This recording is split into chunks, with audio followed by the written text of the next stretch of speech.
सतगुरु रामपाल जी परमेश्वर जी की जय हो। परमपिता परमात्मा सारी सृष्टि के रचनहार कुल मालिक असंख्य ब्रह्मांडों के स्वामी जगत गुरु तीनों लोकों में प्रवेश करके सबका भरण पोषण करने वाले राजाधिराज आत्माधार नाथों के नाथ देवों के देव महादेव सर्वेश्वर महेश्वर मृत्युंजय अजरो अमर आदि अनादि सनातनी प्रभु जगत पिता जगदीश्वर श्री श्री 1008 की उपाधि के वास्तविक अधिकारी अकाल मूर्त शब्द स्वरूपी राम वासुदेव सर्वगतम ब्रह्म परम पूज्य प्रथम पूज्य परम संत परम पुरुष परम धनी परम दयालु सत्य कबीर हक्का कबीर अल्लाहु कबीर अल्लाहु अकबर बाखबर अल्लाह ताला जगत के तारणहार जगत के मुक्तिदाता जगत के जगन्नाथ हारे के सहारे हिंदुओं के राम मुसलमानों के अल्लाह सिखों के वाहिगुरु ईसाइयों के मसीह दया के सागर दया निधि करुणा के सागर करुणा निधि स्वयं भू परिभू संकट मोचन कष्ट हरण मंगल करण दुख भंजन अविगत कबीर निर्विकार निर्विषम परमात्मा अलय अलेख सतगुरु आदि अनादि सतगुरु असली मर्यादा पुरुषोत्तम असली राम असली कृष्ण असली घनश्याम असली मुरारी राजाओं के राजा महाराजाओं के महाराजा शहंशाहों के शहंशाह सम्राटों के सम्राट भगवानों के भगवान अल्लाहों के अल्लाह प्रभुओं के प्रभु मसीहाओं के मसीह सच्चे वाहिगुरु बाबाओं के बाबा पीरों के पीर सेठों के सेठ जगत सेठ सावड़सा सेठ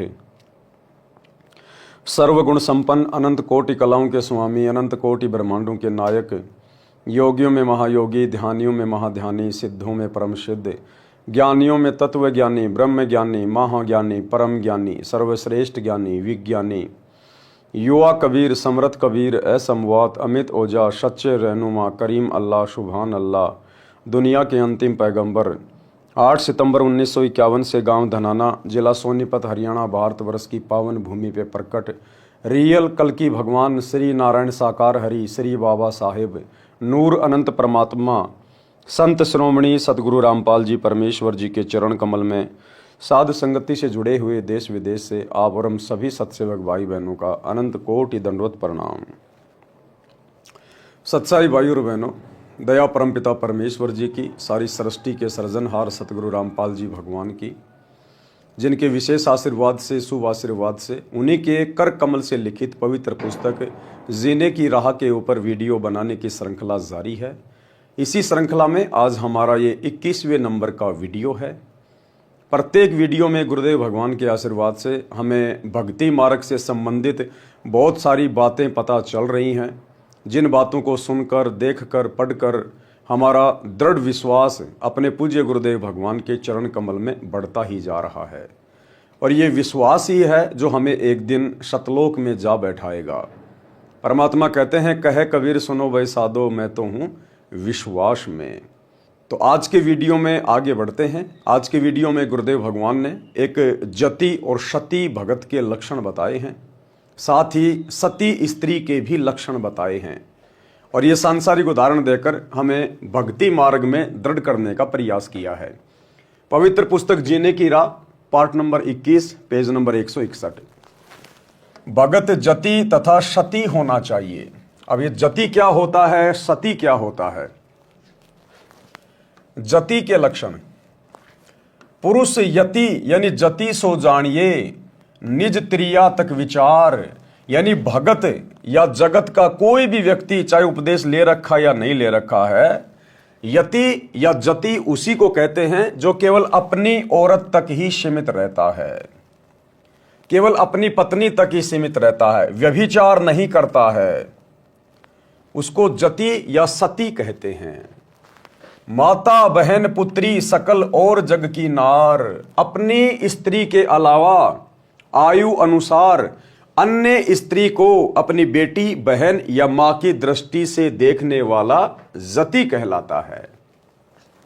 भावार्थ, यति पुरुष उसको कहते हैं जो अपनी स्त्री के अतिरिक्त अन्य स्त्री में पति पत्नी वाला भाव ना रखे, पर स्त्री को यानी दूसरी स्त्री को आयु अनुसार माता बहन या बेटी के भाव से जाने, उसको कहते हैं यति पुरुष या जति पुरुष। सती स्त्री के लक्षण। अब स्त्री को कैसा होना चाहिए? सती होना चाहिए। सती कौन होती है? जो अपने पति के अलावा पति वाला भाव अन्य किसी भी गैर पुरुष से ना लाए। आयु अनुसार अन्य को अपना बेटा, अपना भाई या अपना पिता समान समझे। चाहे कोई कितना ही सुंदर पुरुष क्यों ना हो, कितना ही धनवान क्यों ना हो, कितना ही बलवान क्यों ना हो, कितना ही आकर्षक क्यों ना हो, चाहे कोई सोने का पुरुष बना के क्यों ना खड़ा कर दिया जाए, चाहे ऊपर से कोई देवता क्यों ना नीचे उतर के आ जाए, जो सती स्त्री होती है, जो अपने धर्म कर्म की पक्की होती है, वो अपने पति के अतिरिक्त पति वाला भाव यानी मन में गंदे विचार, अश्लील विचार कभी सौपन में भी नहीं लेकर आएगी। उसको कहते हैं सती स्त्री। सती स्त्री के लक्षण: स्त्री सो जो पतिव्रत धर्म धरे, निज पति सेवत जोय, अन्य पुरुष सब जगत में पिता भ्रात सुत होए। अपने पति की आज्ञा में रहे। क्या कह रहे हैं गुरुदेव? सती स्त्री वो है जो अपने पति की आज्ञा में रहे और निज तन मन से लाग, पिया विपरीत न कछु करे, तात्रिया को बड़ भाग। अपने पति की आज्ञा में रहे और अपने पति के अतिरिक्त कुछ भी कार्य ना करे, उस स्त्री के बड़े भाग बताए, बड़ी सौभाग्यशाली बताई वो। गुरुदेव भगवान हमें सांसारिक उदाहरण देकर हमें आध्यात्मिकता में दृढ़ करना चाहते हैं। भक्ति मार्ग में सांसारिक स्त्री का उदाहरण देकर परमेश्वर ने हमारी आत्मा से जोड़ा है। आध्यात्मिक मार्ग में आत्मा स्त्री है, हम भगत भाई बहन स्त्री हैं और हमारा पति उपदेश लेने के बाद हमारा गुरुदेव हो जाता है। तो हमने भी इसी प्रकार से अपने गुरुदेव के प्रति सतीत्व वाला भाव धारण करना चाहिए। अपने गुरु की आज्ञा के अतिरिक्त हमने एक कदम भी भक्ति मार्ग पर भार नहीं रखना चाहिए। हमने अपने गुरु को, अपने पिया को, अपने परमेश्वर को प्रसन्न करने के हर संभव प्रयास करने चाहिए। उनकी आज्ञा के विरुद्ध हमने एक कदम भी बाहर नहीं रखना चाहिए। पिया विपरीत न कछु करे, तात्रिया को बड़ भाग। उस भगत के, चाहे वो बहन हो या भाई हो, उसके बड़े भाग, बड़ी सौभाग्यवती, बड़ी सौभाग्यशाली। भावार्थ: सती स्त्री उसको कहते हैं जो अपने पति से लगाव रखे। आत्मा, पतिव्रता आत्मा, पतिव्रता भगत या बहन उसको कहते हैं जो केवल अपने गुरुदेव भगवान से ही लगन रखे, अन्य किसी में परमात्मा वाला भाव ना देखे, अन्य किसी में परमेश्वर वाले भाव ना देखे।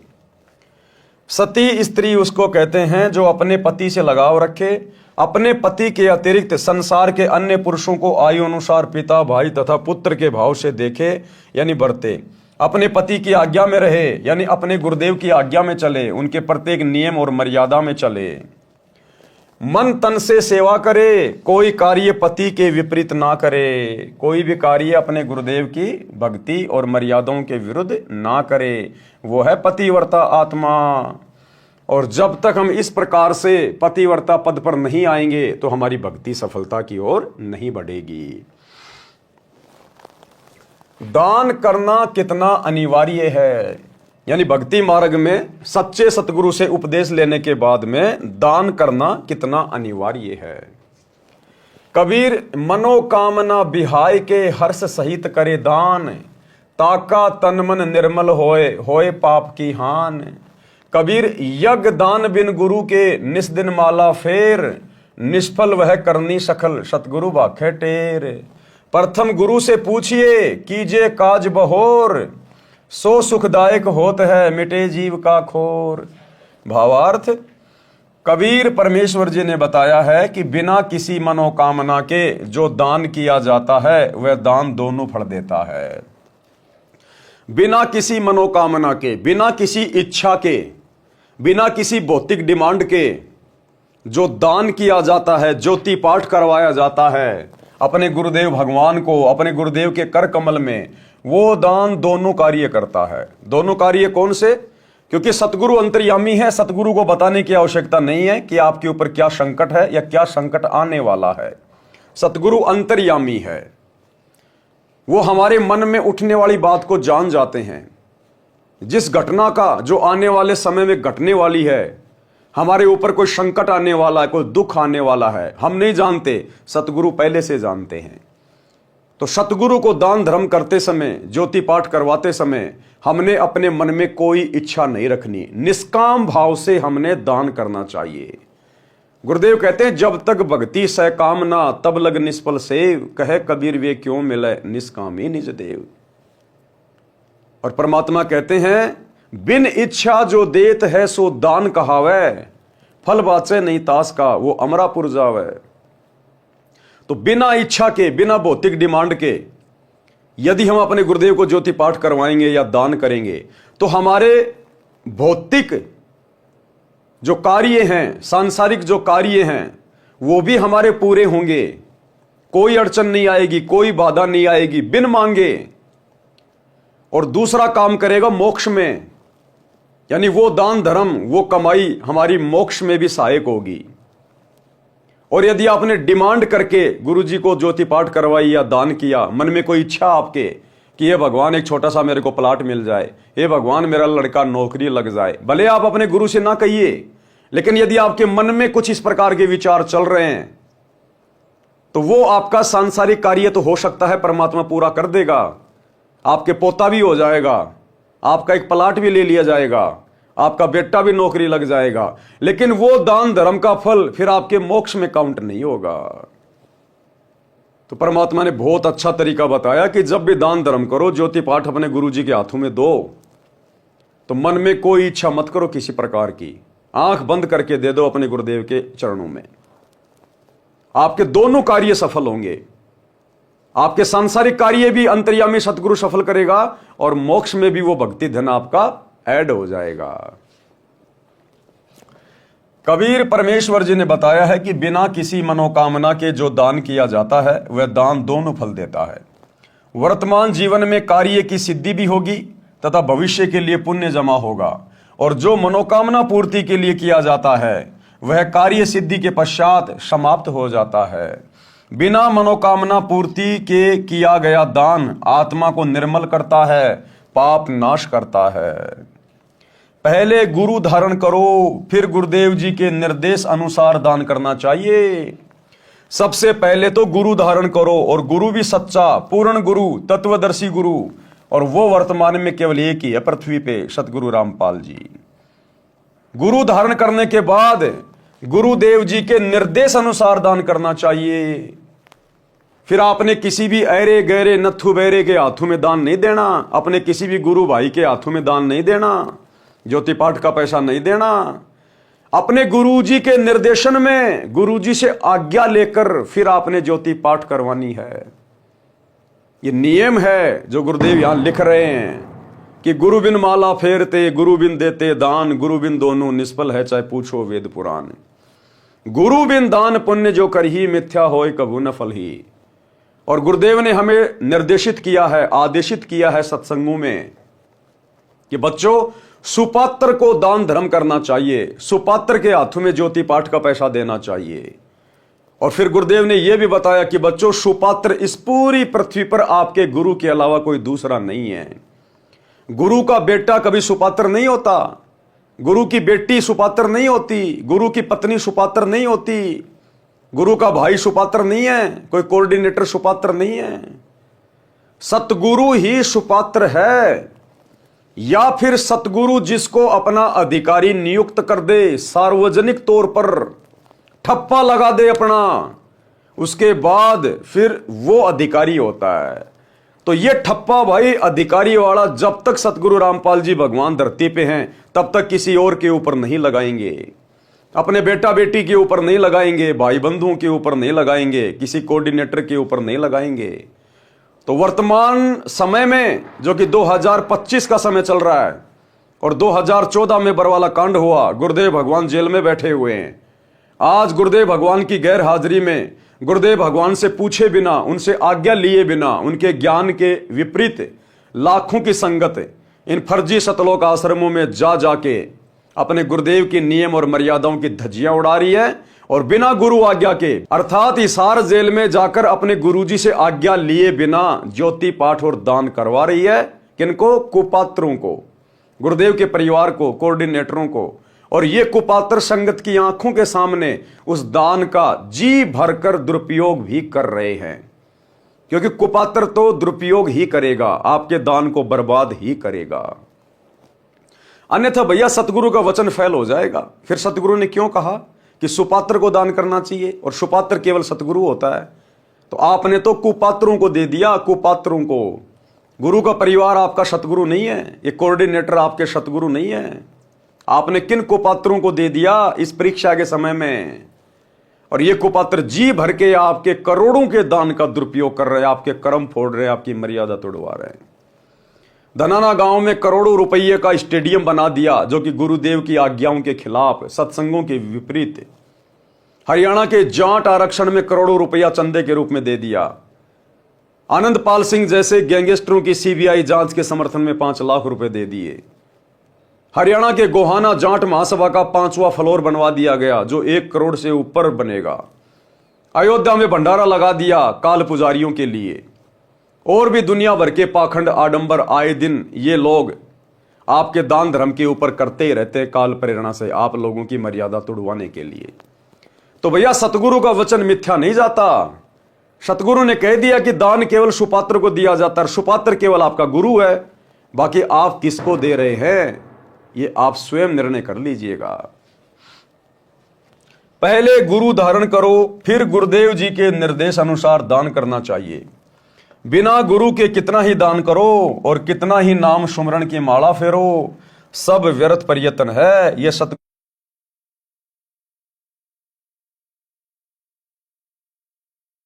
का तो यह मतलब है कि सबसे पहले सच्चा गुरु धारण करो, उसके बाद में दान करो। ठीक है भाई साहब, हमने सच्चा गुरु धारण कर लिया सतगुरु रामपाल जी को, अब क्या आंखें बंद करके दान करें किसी को भी? भाई गुरु तो हमने बना लिया सतगुरु रामपाल जी को, तो क्या अब आंखों पे काली पट्टी बांध के रोड पे खड़े भिखारी को पैसे दे दें? किसी भी शराबी को पैसे दे दें? किसी भी उल्टे कार्य में पैसे लगा दें? मंदिर में जाके दान कर दें? मस्जिद में जाके दान कर दें? क्योंकि गुरु तो हमने बना ही लिया, अब हमें दोष क्या लगेगा? तो इन वाणियों का एक नहीं अनेकों अर्थ निकलते हैं। सबसे पहले तो सच्चा गुरु धारण करो दान करने के लिए। सच्चा गुरु धारण करने के बाद गुरु ने जो मर्यादा बताई है कि केवल सुपात्र को दान देना है। अब सुपात्र सतगुरु के अलावा धरती पे कोई दूसरा नहीं है, तो आप किसको दान दे रहे हैं वर्तमान में इन फर्जी सतलोक आश्रमों में जाकर? ये गुरुदेव के आध्यात्मिक निर्देशन के बिल्कुल विपरीत है। विपरीत आपका दान कुपात्रों के हाथों में जा रहा है। प्रथम गुरु की आज्ञा लें, तब अपना नया कार्य प्रारंभ करना चाहिए। वह कार्य सुखदायक होता है तथा मन की सब चिंता मिटा देता है। कोई भी कार्य करने से पहले अपने गुरुदेव भगवान की आज्ञा अवश्य लें। जैसे आप कोई मकान बना रहे हैं, दुकान बना रहे हैं, मकान में आप जी प्रवेश कर रहे हैं, अपना नया कोई कारोबार खोल रहे हैं, तो सर्वप्रथम अपने गुरुदेव की आज्ञा अवश्य लें। और वर्तमान में गुरुदेव भगवान हिसार जेल में बैठे हैं, आम भगत उनसे मिल नहीं सकता। उनके परिवार ने धर्म को धंधा बना लिया, उनके ऊपर विश्वास किया नहीं जा सकता। तो वर्तमान में अपने गुरुदेव के ज्ञान को आधार बनाकर और घर पर दरबार साहिब के सामने अपनी अर्जी अपने गुरुदेव को दंडवत प्रणाम करते हुए हृदय से लगाइए और अपने गुरुदेव से आज्ञा लीजिए और अपना कार्य शुरू कीजिए। कबीर अभ्यागत आगम निरखी, आदर मान समेत, भोजन छाजन बित यथा सदा, काल जो देत। भावार्थ, आपके घर पर कोई अतिथि आ जाए तो आदर के साथ भोजन तथा बिछावना अपनी वित्तीय स्थिति के अनुसार सदा समय देना चाहिए। यानी एक अच्छे व्यक्ति के लक्षण बताए हैं, एक अच्छे भगत के लक्षण बताए गुरुदेव ने। यदि आपके घर पर कोई अतिथि आ जाए, कोई भी आ जाए, और यदि नेक इंसान है, अच्छा इंसान है, तो आदर सत्कार के साथ हमने उसके साथ में वार्तालाप करनी चाहिए, प्यार प्रेम के साथ में भोजन करवाना चाहिए, जैसा भी हमारा सामर्थ्य है। और जैसा भी है, यदि रात्रि को रुकना चाहता है तो बड़े इज्जत के साथ आप उनका बिछावना लगाइए। ये एक नेक इंसान के परमात्मा ने लक्षण बताए हैं। सोई मलेच्छ समझानिए, ग्रही जो दान विहीन, यही कारण नित दान करे, जो नर चतुर परवीन। भावार्थ, जो गृहस्थी व्यक्ति दान नहीं करता वह तो मलेच्छ यानी दुष्ट व्यक्ति के समान है। इसलिए हे बुद्धिमान, नित दान करें, क्योंकि गृहस्थी व्यक्ति के ऊपर पाप कर्म बहुत ज्यादा होते हैं। गृहस्थी व्यक्ति अपने घर में भी काम करते हैं, झाड़ू पोछा भी करते हैं, कपड़े भी धोते हैं, खेतों में काम भी करते हैं, बिजाई भी करते हैं, खेतों की जुताई भी करते हैं, तो उसमें बहुत ज्यादा जीव हत्या होती है। इसलिए गृहस्थी व्यक्ति को सबसे पहले सच्चा सतगुरु धारण करना चाहिए और उसके बाद यथासंभव दान अवश्य करना चाहिए। पात्र कुपात्र विचार के तब दीजिए ताही दान, देता लेता शुक्ल है अंत होए नहीं हान। अब क्या कह रहे हैं गुरुदेव कि पात्र और कुपात्र को विचार कर लेना चाहिए कि दान लेने का पात्र कौन है, यानी सुपात्र कौन है, और कुपात्र कौन होता है। कुपात्र यानी जो अधिकारी नहीं है। कहते हैं दान देने से पहले सुपात्र और कुपात्र जांच कर लेना चाहिए। देता लेता शुक्ल है अंत होए नहीं हान। यदि सुपात्र के हाथ में दान चला गया तो आपको कोई हानि नहीं होगी, और यदि कुपात्र के हाथों में दान दे दिया तो फिर उसका परिणाम भी भयंकर निकलेगा। भावार्थ, दान कुपात्र को नहीं देना चाहिए। अब सतगुरु रामपाल जी के अलावा धरती पर कोई भी सुपात्र नहीं है। इनके अलावा कोई भी ज्योति पाठ और दान का पैसा लेने का वर्तमान में अधिकारी नहीं है। अब वर्तमान में संगत किनके हाथों में दे रही है, स्वयं विचार कर लेना भाई। सुपात्र को दान हर्षपूर्वक देना चाहिए। अब सुपात्र सतगुरुदेव भगवान तो हिसार जेल में बैठे हैं भाई। हिसार जेल में परीक्षा चल रही है। या तो हिसार जेल में अपने गुरुदेव से जाकर आमने सामने प्रत्यक्ष उनसे भेंट करके आज्ञा लेके उसके बाद दीजिए, अन्यथा अपने दान को अपने घर पे रखिए भैया। जब गुरुदेव आए उसी समय उनके कर कमल में दीजिए। सुपात्र गुरुदेव बताया। सुपात्र कौन है? गुरुदेव। और कोई सुपात्र नहीं है धरती पर, दान लेने का कोई अधिकारी नहीं है। सुपात्र गुरुदेव बताया है। फिर कोई भूखा है उसको भोजन देना चाहिए। रोगी का उपचार अपने वित्त सामने धन देकर करना। क्या कह रहे हैं गुरुदेव? यदि कोई भूखा है तो उसको भोजन देना चाहिए। भोजन के पैसे नहीं देने चाहिए। नगद 1 रुपया भी भगत ने किसी को नहीं देना अपने गुरु के अलावा। चाहे कोई कितना ही गिड़गिड़ाए, कितना ही रोए, कितना ही नौटंकी करे, भगत ने भावनाओं में नहीं बहना। आवश्यकता से अधिक दया धर्म भी भगत के लिए हानिकारक होता है। हमने राजा जनक जैसी गलती नहीं करनी। उन 12 करोड़ नरक में पड़ी हुई आत्माओं की पुकार सुन के, ये कलयुग की बिचली पीढ़ी है, फूक फूक के कदम रखना पड़ेगा। काल तो वैसी परिस्थितियां प्रकट करेगा हमें डुबोने के लिए, हमारी मर्यादा तुड़वाने के लिए। और सतगुरु भी वर्तमान में जेल में बैठ के वही देख रहा है कि मेरे हैं कितने, मेरे ज्ञान को आधार बनाकर कितने भक्ति कर रहे हैं, देखा देखे में भेड़ की पूंछ पकड़ के कितने चल रहे हैं। आप यदि कोई भूखा है तो उसको भोजन खिला दीजिए। आपके घर से बना के खिला दीजिए, या आप यदि बाजार में हैं और कोई आपसे भोजन की डिमांड कर रहा है, वास्तव में भूखा है, तो किसी भी दुकान से भोजन लेकर आप उसको दे दीजिए। आपने नगद पैसा बिल्कुल भी नहीं देना, बिल्कुल भी। यदि आप जल्दबाजी में हैं, उसको भोजन करवाने की स्थिति में नहीं है, तो हाथ जोड़ लीजिए कि भाई साहब माफ करना, अभी मैं थोड़ा जल्दी में हूं। फिर कोई भूखा है उसको भोजन देना चाहिए। रोगी का उपचार अपने वित्त सामने धन देकर करना। यदि कोई रोगी है, कोई बीमार है, चाहे आड़ोसी हो, चाहे पड़ोसी हो, चाहे रिश्तेदार हो, हमने उनको नगद पैसे नहीं देने कि भाई साहब मेरा बेटा बहुत बीमार हो गया, मेरे फोन पे में पैसे डाल दे। समय नहीं है भाई साहब, भावनाओं में नहीं बहना, जल्दबाजी नहीं करनी बिल्कुल भी। अपनी आंखों के सामने अगर दवा की जरूरत है तो मेडिकल पे जाइए। 2, 4, 5 हजार जितने की भी दवा की आवश्यकता है, यदि आप समर्थ हैं तो आप अपनी जेब से मेडिकल वाले को पैसे दीजिए। जितने की दवा है उतने ही, 1 रुपया भी नहीं फालतू। उसको 100 रुपए भी फालतू नहीं देने के हिसाब तू अपने खर्चे के लिए रख ले।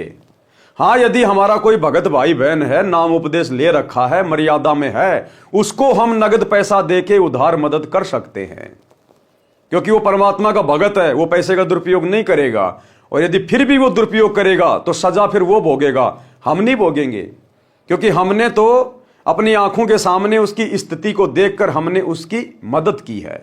अब वो यदि अपने कर्म फोड़ रहा है, अपने भगवान को धोखा दे रहा है, तो लाख बार दे।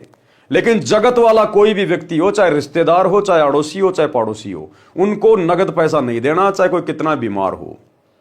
डॉक्टर की फीस देने में वो समर्थ नहीं है, यदि आप समर्थ हैं, उसकी मदद करना चाहते हैं, तो आप जी खुद जाइए हॉस्पिटल में, डॉक्टर से पूछिए साहब आपकी कितनी फीस है, बोलेगा साहब 3,000 रुपये, लीजिए साहब 3,000 रुपये, और उसको बोल दीजिए भाई मैं आपको ये उधार दे रहा हूं, ये पैसा आप मेरा लौटा देना। फ्री में मदद नहीं करनी, बिल्कुल भी ना भगत की ना जगत की, फ्री में मदद नहीं करनी, उधार का बोल के दीजिएगा। अगर वो नहीं चुका पाएगा किसी कारण से, तो फिर कोई दिक्कत नहीं होने वाली, क्योंकि हमने फ्री में नहीं दिया, हमने तो उधार दिया। अब कोई सामने वाला देने में समर्थ नहीं है या उसकी नीयत खराब हो गई, तो फिर हम भगतों को दोष नहीं है, उसके कर्म फिर उसके साथ में है। तो इस प्रकार से भाई और बहनों, हमने किसी की भी मदद करते समय किसी भी प्रकार की बहुत सोच समझ के कदम रखना है। यह काल का भयंकर जाल है, वो कदम कदम पर भक्तों के साथ में धोखा करने का प्रयास करेगा। हमने भावनाओं में नहीं बहना, जल्दबाजी में कोई डिसीजन नहीं लेना। दुनिया मरे तो मरे, उनकी जल्दबाजी में हम क्यों मरे अपनी मर्यादा तोड़ के। अगर इतना ही ज्यादा दुखी है, परेशान है, तो आजा भगवान की शरण में, नाम दीक्षा ले, संकल्प ले, भक्ति कर, अपनी सत्संग सुनना शुरू कर। अगर इतना ज्यादा दुखी हो रहा है तो हमने किसी के दुख में भावनाओं में बहकर अपनी मर्यादा नहीं तोड़नी है। ये दुनिया आए दिन लाखों मर रही है, मर जाएंगे, मरने दो। भक्ति नहीं करेगा वो आज, नहीं तो वो कल मरेगा। लेकिन हम क्यों मर्यादा तोड़ के मरे उसके चक्कर में। तो यदि कोई रोगी है तो भाई डायरेक्ट नगद पैसा मत देना, आप सामने जाकर गोली दवाई दिलवा दो। बाढ़ पीड़ित, यदि कोई बाढ़ आ गई, कहीं पर भूकंप आ गया, और यदि आप समर्थ हैं, तो आप किसी के मोबाइल पे, फोन पे या बहुत सारे लोग उस समय वीडियो बनाएंगे, आप बाढ़ पीड़ितों की मदद कीजिएगा, वहां भूकंप आ गया, आपकी मदद की आवश्यकता है। आप यदि 100 रुपए भी डालेंगे तो लाखों रुपए हो जाएंगे, लोगों की मदद हो जाएगी। हमने इन भावनाओं में नहीं बहना, फालतू का दानी नहीं बनना। यदि आपके आसपास ऐसा कोई सिस्टम है, कहीं बाढ़ आई है, कोई भूकंप आया है, आप जी अपने घर से भोजन भंडारा बनवा के लेके जाइए, और उसके बाद आप उनको भोजन दीजिएगा। या मार्केट से कोई चीज वगैरह, कोई फल फ्रूट वगैरह, या कोई फूड पैकिंग वगैरह। और फूड पैकिंग भी ऐसी होनी चाहिए जिसको आदमी बेच ना दे। आजकल ये भिखारी भी बड़े एडवांस हैं। आप किसी को भी क्या करोगे, बिस्कुट का पैकेट दे दोगे, वो उसको दुकान वाले को 3 रुपए में दे देगा वापस, और 2 रुपए जो बचेंगे उसका गुटखा लेके खा लेगा।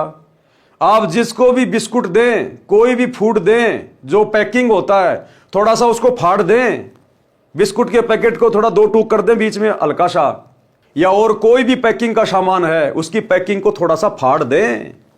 नहीं तो आजकल बड़े उस्ताद हैं, ये 100 रुपए की चीज को 25 रुपए में दुकान वाले को दे देंगे। अब 25 रुपए तो गए ना, 25 रुपए का जो वो उल्टा काम करेगा, नुकसान तो हमें हुआ ना फिर। तो बहुत सोच समझ के भाई और बहनों, तो बाढ़ पीड़ितों को भी भोजन खिलाइए, खाने पीने का सामान दीजिए, नगद पैसे नहीं। भूकंप पीड़ितों को समूह बनाकर भोजन, कपड़े अपने हाथों से देना सुपात्र को दिया गया दान है। क्या कह रहे हैं गुरुदेव, अपने हाथों से देना। अब हाथों से कब देंगे, वहां पहुंच के देंगे। घर बैठे मोबाइल पे स्कैन करके रुपए नहीं डालेंगे। अपने हाथों से देने का मतलब वहां पहुंच के देना, अपनी आंखों के सामने कि वास्तव में इसको आवश्यकता है, और नगद बिल्कुल नहीं देना। तो इतनी सावधानी हमने बरतनी है। अपने हाथों देना, सुपात्र को दिया दान कहा है, इससे कोई हानि नहीं होती है। धर्म बोध पृष्ठ 189 का सारांश। कबीर फल कारण सेवा करे, निस्दिन याचे राम। कहे कबीर सेवा नहीं, जो चाहे चौगुने दाम। कि भैया अगर सेवा के बदले अगर तू धन की उम्मीद कर रहा है, तो फिर तू तो मजदूरी कर रहा है, तू भक्ति नहीं कर रहा, तू तो बिजनेस कर रहा है, तू तो व्यापार कर रहा है। कि मैं गुरुजी को एक ज्योति करवा दूं, अगर मेरा एक प्लाट अगर वो बिक जाए, तो अगर वो प्लाट में ले लूं तो गुरुजी को ज्योति करवा दूं, तो तू तो भैया बिजनेस कर रहा है, गुरु के साथ में धंधा कर रहा है। तू सेवा थोड़ी कर रहा है, दान थोड़ी कर रहा है। कबीर फल कारण सेवा करे, निस्दिन याचे राम। कहे कबीर सेवा नहीं, जो चाहे चौगुने दाम। जो किसी कार्य की सिद्धि के लिए सेवा यानी पूजा करता है, दिन रात परमात्मा से मांगता रहता है। परमेश्वर कबीर जी ने कहा है कि वह सेवा नहीं, जो 4 गुना धन सेवा के बदले इच्छा करता है। कबीर सज्जन सगे कुटुंब हितु, जो कोई द्वारे आव। कबहू निरादर ना कीजिए, राखे सबका भाव। एक नेक भगत के क्या लक्षण बताए, एक अच्छे इंसान के गुरुदेव ने क्या लक्षण बताए।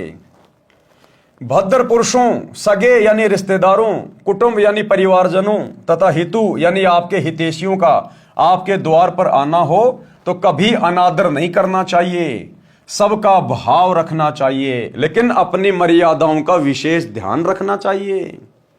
मर्यादा तोड़कर हमने दूसरों का आदर सत्कार नहीं करना, मर्यादा तोड़कर हमने ज्यादा सम्मान का पात्र नहीं बनना। अपनी मर्यादा पहले, घर पर कोई भी आ जाए, रिश्तेदार आ जाओ, कोई सगा संबंधी आ जाओ, सबको प्यार प्रेम से बोलिए, बढ़िया भोजन खिलाइएगा, परमात्मा की चर्चा सुनाइएगा।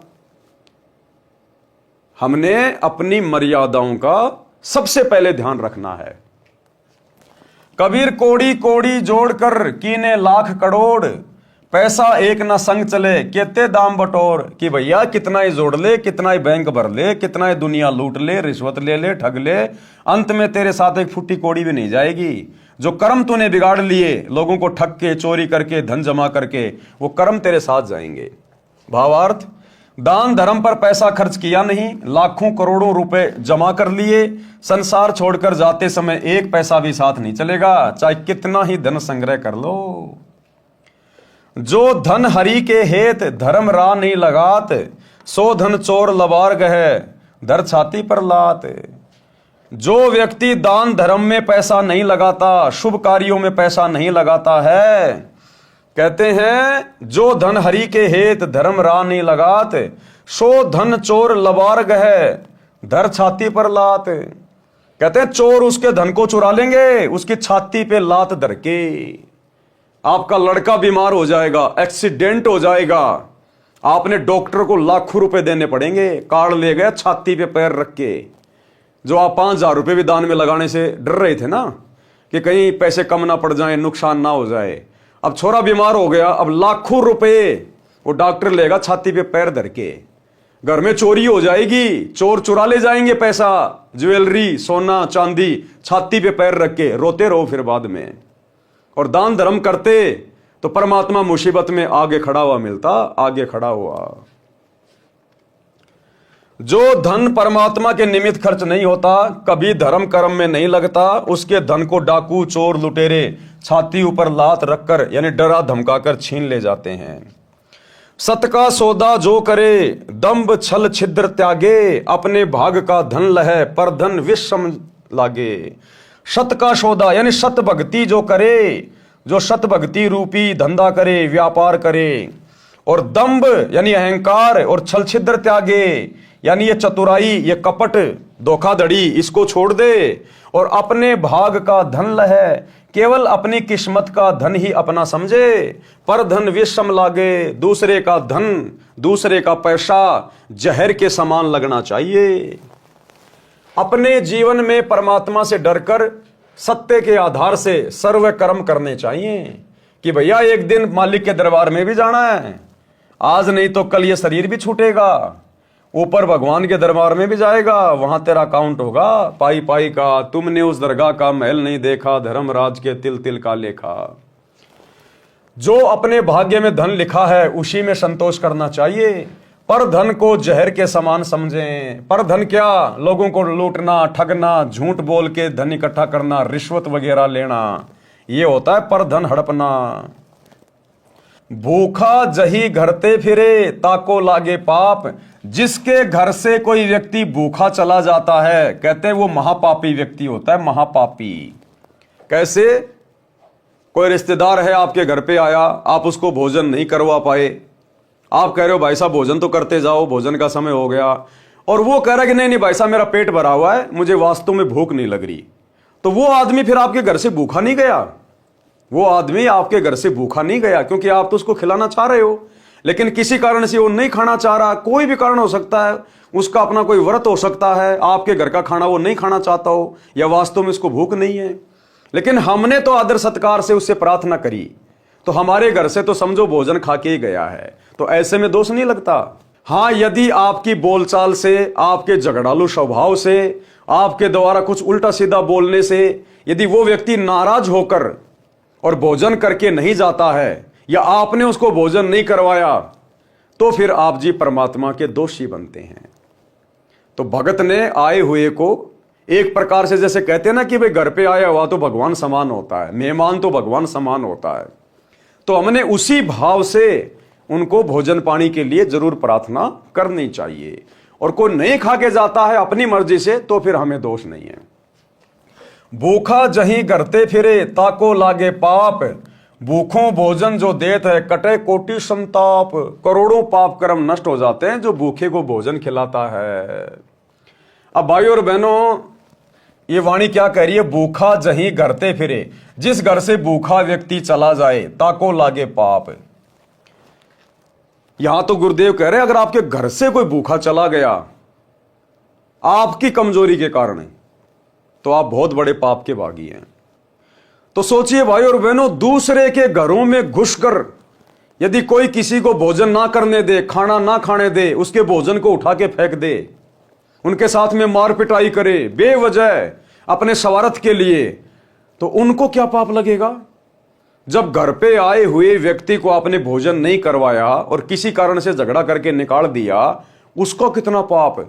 और आप दूसरे के घर में जाके मारपीट करो, उनको भोजन ना करने दो, तो कितना पाप लगेगा, गिनती नहीं है। तो ये पाप वर्तमान में काल करवा रहा है सतगुरु रामपाल जी के परिवार से, इन कोऑर्डिनेटरों से। साध संगतियों में जाते हैं ये लोग, पुलिस वालों को लेके साध संगतियां बंद करवाने के लिए, भंडारे बंद करवाने के लिए, और वहां जाकर सत्सेवक भाई बहनों के सामान को फेंकते हैं, हलवे राम को फैला देते हैं, भक्तों के साथ मार पिटाई करते हैं, थाने में लेके जाते हैं, उनको भोजन नहीं करने देते, भंडारा नहीं करने देते। तो सोचिए इन राक्षसों के साथ, गुरुदेव के परिवार के साथ और इन कोऑर्डिनेटरों के साथ, और इनके चक्कर में जो आम संगत आकर इस प्रकार का कुकृत्य कर डालती है सत्सेवकों के साथ, सोचिए उन लोगों के साथ में क्या बीतेगी आने वाले समय में। वो तो टोटली परमात्मा के विधान के सैकड़ों गुना ज्यादा खिलाफ कर रहे हैं। इसलिए भाई और बहनों, दास बार बार कहता है कि जो दुर्गति आने वाले समय में संत रामपाल जी के उन भक्तों की होगी जो जानबूझ के आंख बंद करके बैठे हैं, इतनी तो जगत वालों की भी नहीं होगी, क्योंकि ये लोग जानबूझ के सांची तज रहे हैं। भावार्थ, जिस घर से कोई भूखा लौट जाता है उसको पाप लगता है, और भूखों को भोजन देने वालों के करोड़ों विघ्न टल जाते हैं। वैसे तो बहुत सारी साध संगतियों में इन लोगों ने उपद्रव मचाया है, लेकिन विशेषकर जब दिल्ली में साध संगति थी, भोजन भंडारा तैयार था, सभी भगत भाई बहन तकरीबन 40 से 50 दूर दूर से आए हुए अन्य स्टेट से बेचारे शाम को अपने गुरुदेव को भोग लगा रहे थे बड़ी भोग की आरती के साथ। उसी समय सतलोक आश्रम वालों ने एंट्री मार दी, पुलिस वालों को दारू पिला के लेके गए और भक्तों को बहुत बुरी तरह से मार पिटाई करवाई, थाने में लेके गए, भंडारे को फैला दिया, किसी को भंडारा नहीं करने दिया। बेचारे भगत न जाने कहां कहां से भूखे आए थे, अपने गुरुदेव को भोग लगा रहे थे कि बाद में चलो भंडारा करेंगे, बेचारे वापस भूखे गए। तो सोचिए भाई और बहनों, ये साध संगतियां वर्तमान में पृथ्वी पर एकमात्र सत्य समागम है। साध संगतियों के समान धर्म कहीं नहीं हो रहा वर्तमान में धरती पर कहीं भी। इन सतलोक आश्रमों में तो पाखंड चल रहा है, कोरा पाखंड। केवल धार्मिक धंधे के लिए संगत को लूटा जा रहा है, अपनी मान बढ़ाई के लिए, दिखावे के लिए लड्डू जलेबी बर्फी। यहां गुरु को परमात्मा मान के उनको भोग नहीं लगाया जाता। ये लोग तो पाप का भोजन खा रहे, दुनिया को खिला रहे इन आश्रमों में। क्योंकि जो अपने गुरु को इष्ट मान के, कबीर भगवान मान के उनको भोग नहीं लगाता है, वो तो समझो पाप खा रहा है, गीता अध्याय 3 श्लोक 13 के अनुसार। तो इन सतलोक आश्रमों से जुड़े भाई बहन, गुरुदेव का परिवार, ये कोऑर्डिनेटर, ये अपने गुरु को इष्ट नहीं मानते। ये तो उस कागज की दाढ़ी मूछ वाली कबीर जी की समझे जाने वाली नकली फोटो को भगवान मानते हैं। तो ये तो वैसे भी पाप का भोजन है, चाहिए कितना मर्जी खा लो, कुछ भी खा लो बना के। एकमात्र सत्य समागम गुरुदेव की गैर हाजिरी में 2014 बरवाला कांड के बाद यदि धरती पर कहीं हो रहे हैं तो केवल साध संगतियों में, और उन साध संगतियों में जाकर काल प्रेरणा से उत्पात मचाना, भंडारे बंद करवाना, ये दुनिया के सबसे बड़े पापी हैं, सबसे बड़े पापी। अरे रावण के कोई सींग थोड़ी थे, कंस के कोई सींग थोड़ी थे, हिरण्यकश्यप के कोई सींग थोड़ी थे, लंबे लंबे दांत थोड़ी थे। आप और हमारी तरह इंसान थे, कोई ब्राह्मण जाति में था, कोई यादव जाति में था, लेकिन आज वो राक्षस कहलाए। तो ठीक इसी प्रकार ये गुरुदेव का परिवार, ये कोऑर्डिनेटर जो सात संगतियों में जाके उपद्रव मचाते हैं, ये राक्षस हैं, राक्षस। ये परिणाम इनको आने वाले समय में बहुत बुरी तरीके से भोगने पड़ेंगे। प्रथम संत को जिमाइए, पीछे भोजन भोग, ऐसे पाप को टाड़िए, कटे नित्य का रोग। प्रथम संत को जिमाइए। अब भैया हम रोजाना संत को कहां से लाएं जिमाने के लिए? रोजाना भगत कौन आएगा आपके घर पे भंडारा करने के लिए? और रोजाना संत को भोजन करवाए बिना आपके पाप कटेंगे नहीं। इसलिए परमात्मा ने गीता अध्याय 3 श्लोक नंबर 13 में लिखा है कि परमात्मा को भोग लगाए बिना, यानी उस संत को जिमाए बिना जो व्यक्ति भोजन खाएगा वो तो पाप खाएगा, पाप। इसलिए सतगुरु ने अपनी प्यारी आत्माओं को, सत्सेवकों को बचाने के लिए काल के कहर से और अपने शास्त्र अनुकूल भक्ति विधान अनुसार आगे बढ़ाने के लिए यह प्रेरणा की है कि बच्चों घर घर में अपने गुरुदेव को इष्ट मान के भोग लगाओ। और सत्सेवकों ने घर घर में अपने गुरुदेव का आसन लगा दिया, बेड लगा दिया, अपने गुरु को ही अपना इष्ट मान के, और जो नकली इष्ट है दाढ़ी मूछ वाला कबीर, उसको घर से बाहर निकाल दिया और अपने गुरु को इष्ट मान के रोजाना संत को जिमा रहे हैं। क्योंकि प्रथम संत तो हमारे गुरुदेव हैं, हम तो फिर छोटे संत हैं। अरे प्रथम तो हमारे गुरुदेव हैं, हम तो उनके बाद हैं। तो क्या कह रहे हैं यहां परमात्मा वाणी में? प्रथम संत को जिमाइए और पीछे भोजन भोग, ऐसे पाप को टाड़िए, कटे नित्य का रोग।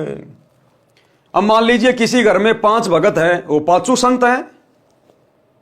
अब बताइए 5 संत हैं, लेकिन पहले वो खिलाएंगे किसको? क्योंकि आदेश क्या हो गया? प्रथम संत को जिमाइए। तो मान लीजिए आपने अपने बेटों को जिमा दिया, वो भगत हैं, तो आपको तो मिल गया पुण्य, लेकिन आपके बेटों को पुण्य कहां मिला? क्योंकि उन्होंने तो संत को जिमाए बिना भोजन कर लिया।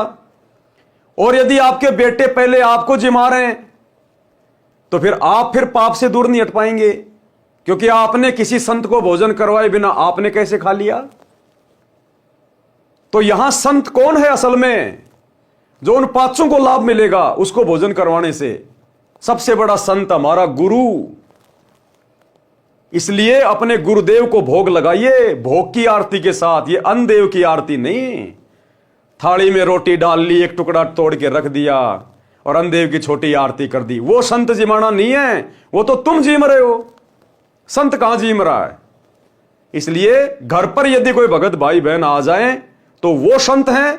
और रोजाना जिस संत को भोग लगाने की बात कही जा रही है उसके बाद हमने भोजन खाना है, वो परम संत हमारा गुरु है, हमारा गुरु।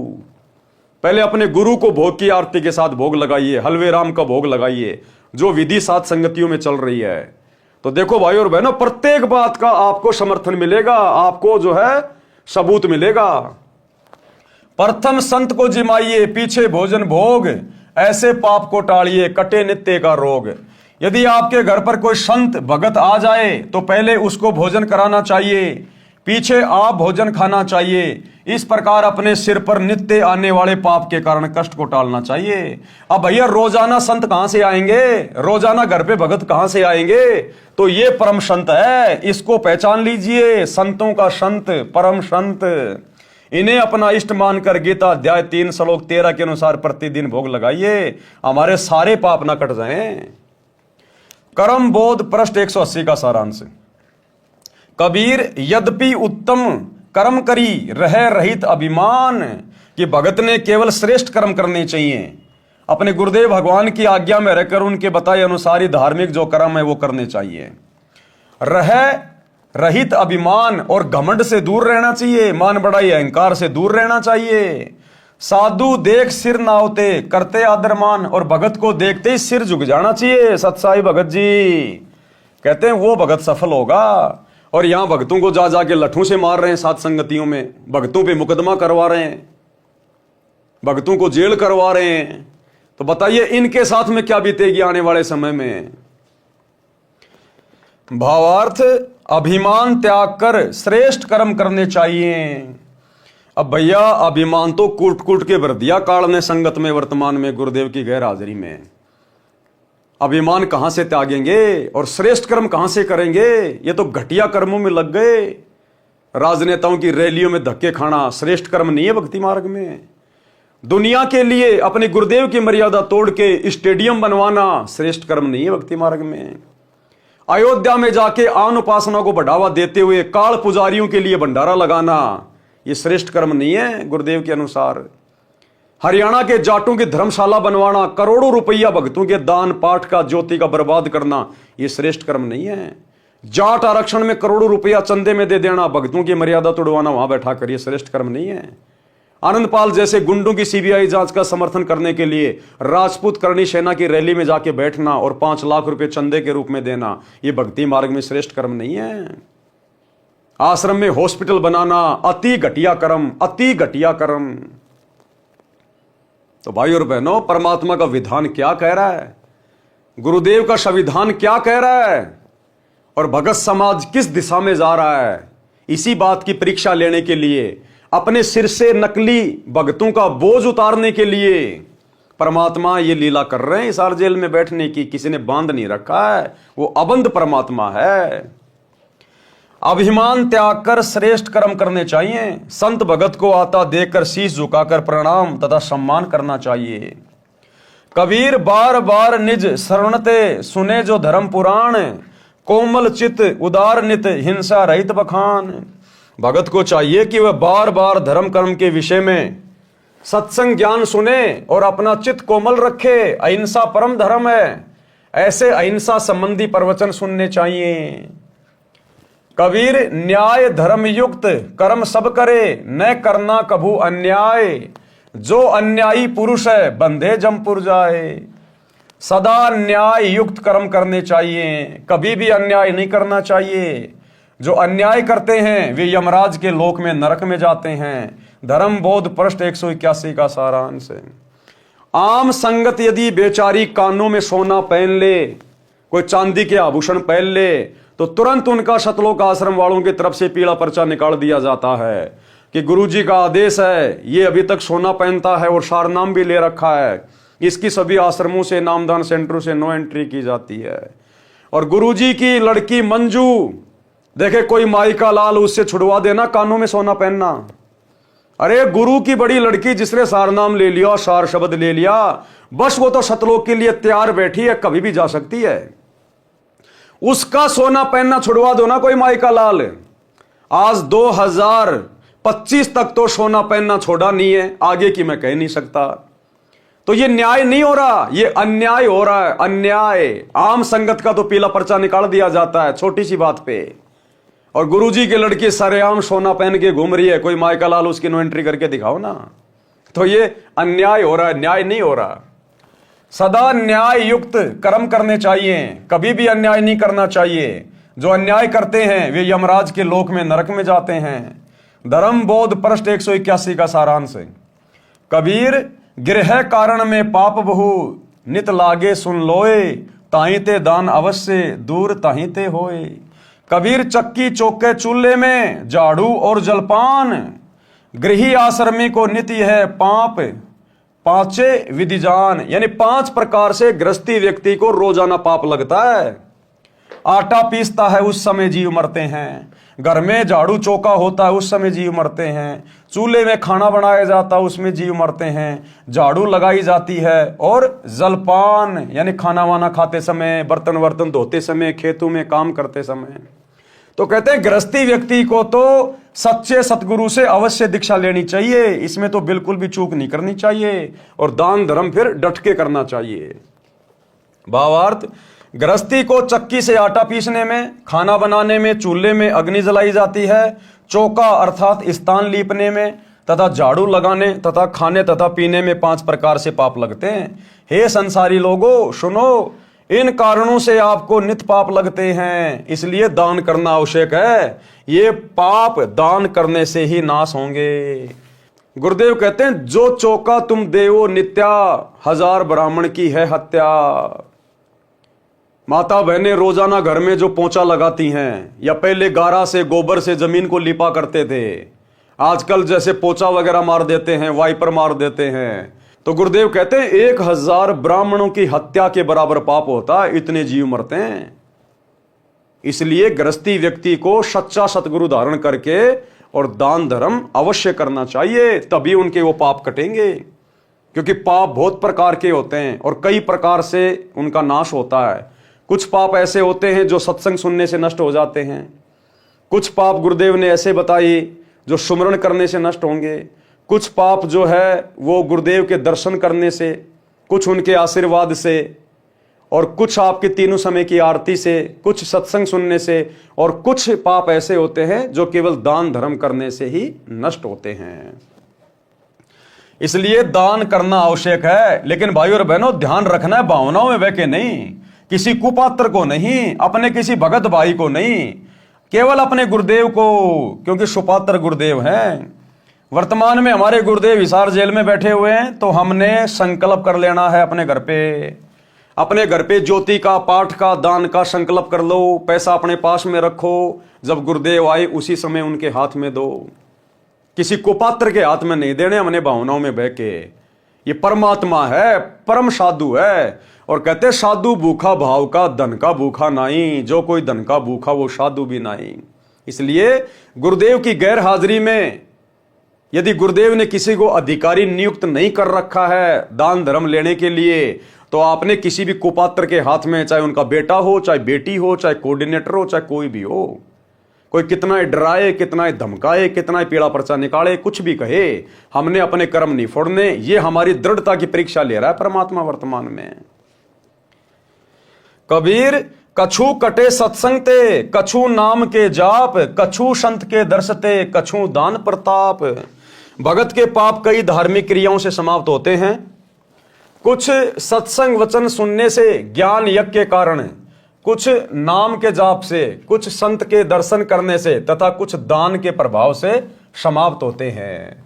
जैसे वस्त्र पहनते हैं, मिट्टी धूल लगने से मैले होते हैं, उनको पानी साबुन से धोया जाता है, इसी प्रकार नित्य कार्य में पाप लगना स्वाभाविक है। इसी प्रकार वस्त्र की तरह सत्संग वचन नाम सुमरण दान व संत दर्शन रूपी साबुन पानी से रोजाना धोने से आत्मा निर्मल रहती है, भक्ति में मन लगा रहता है।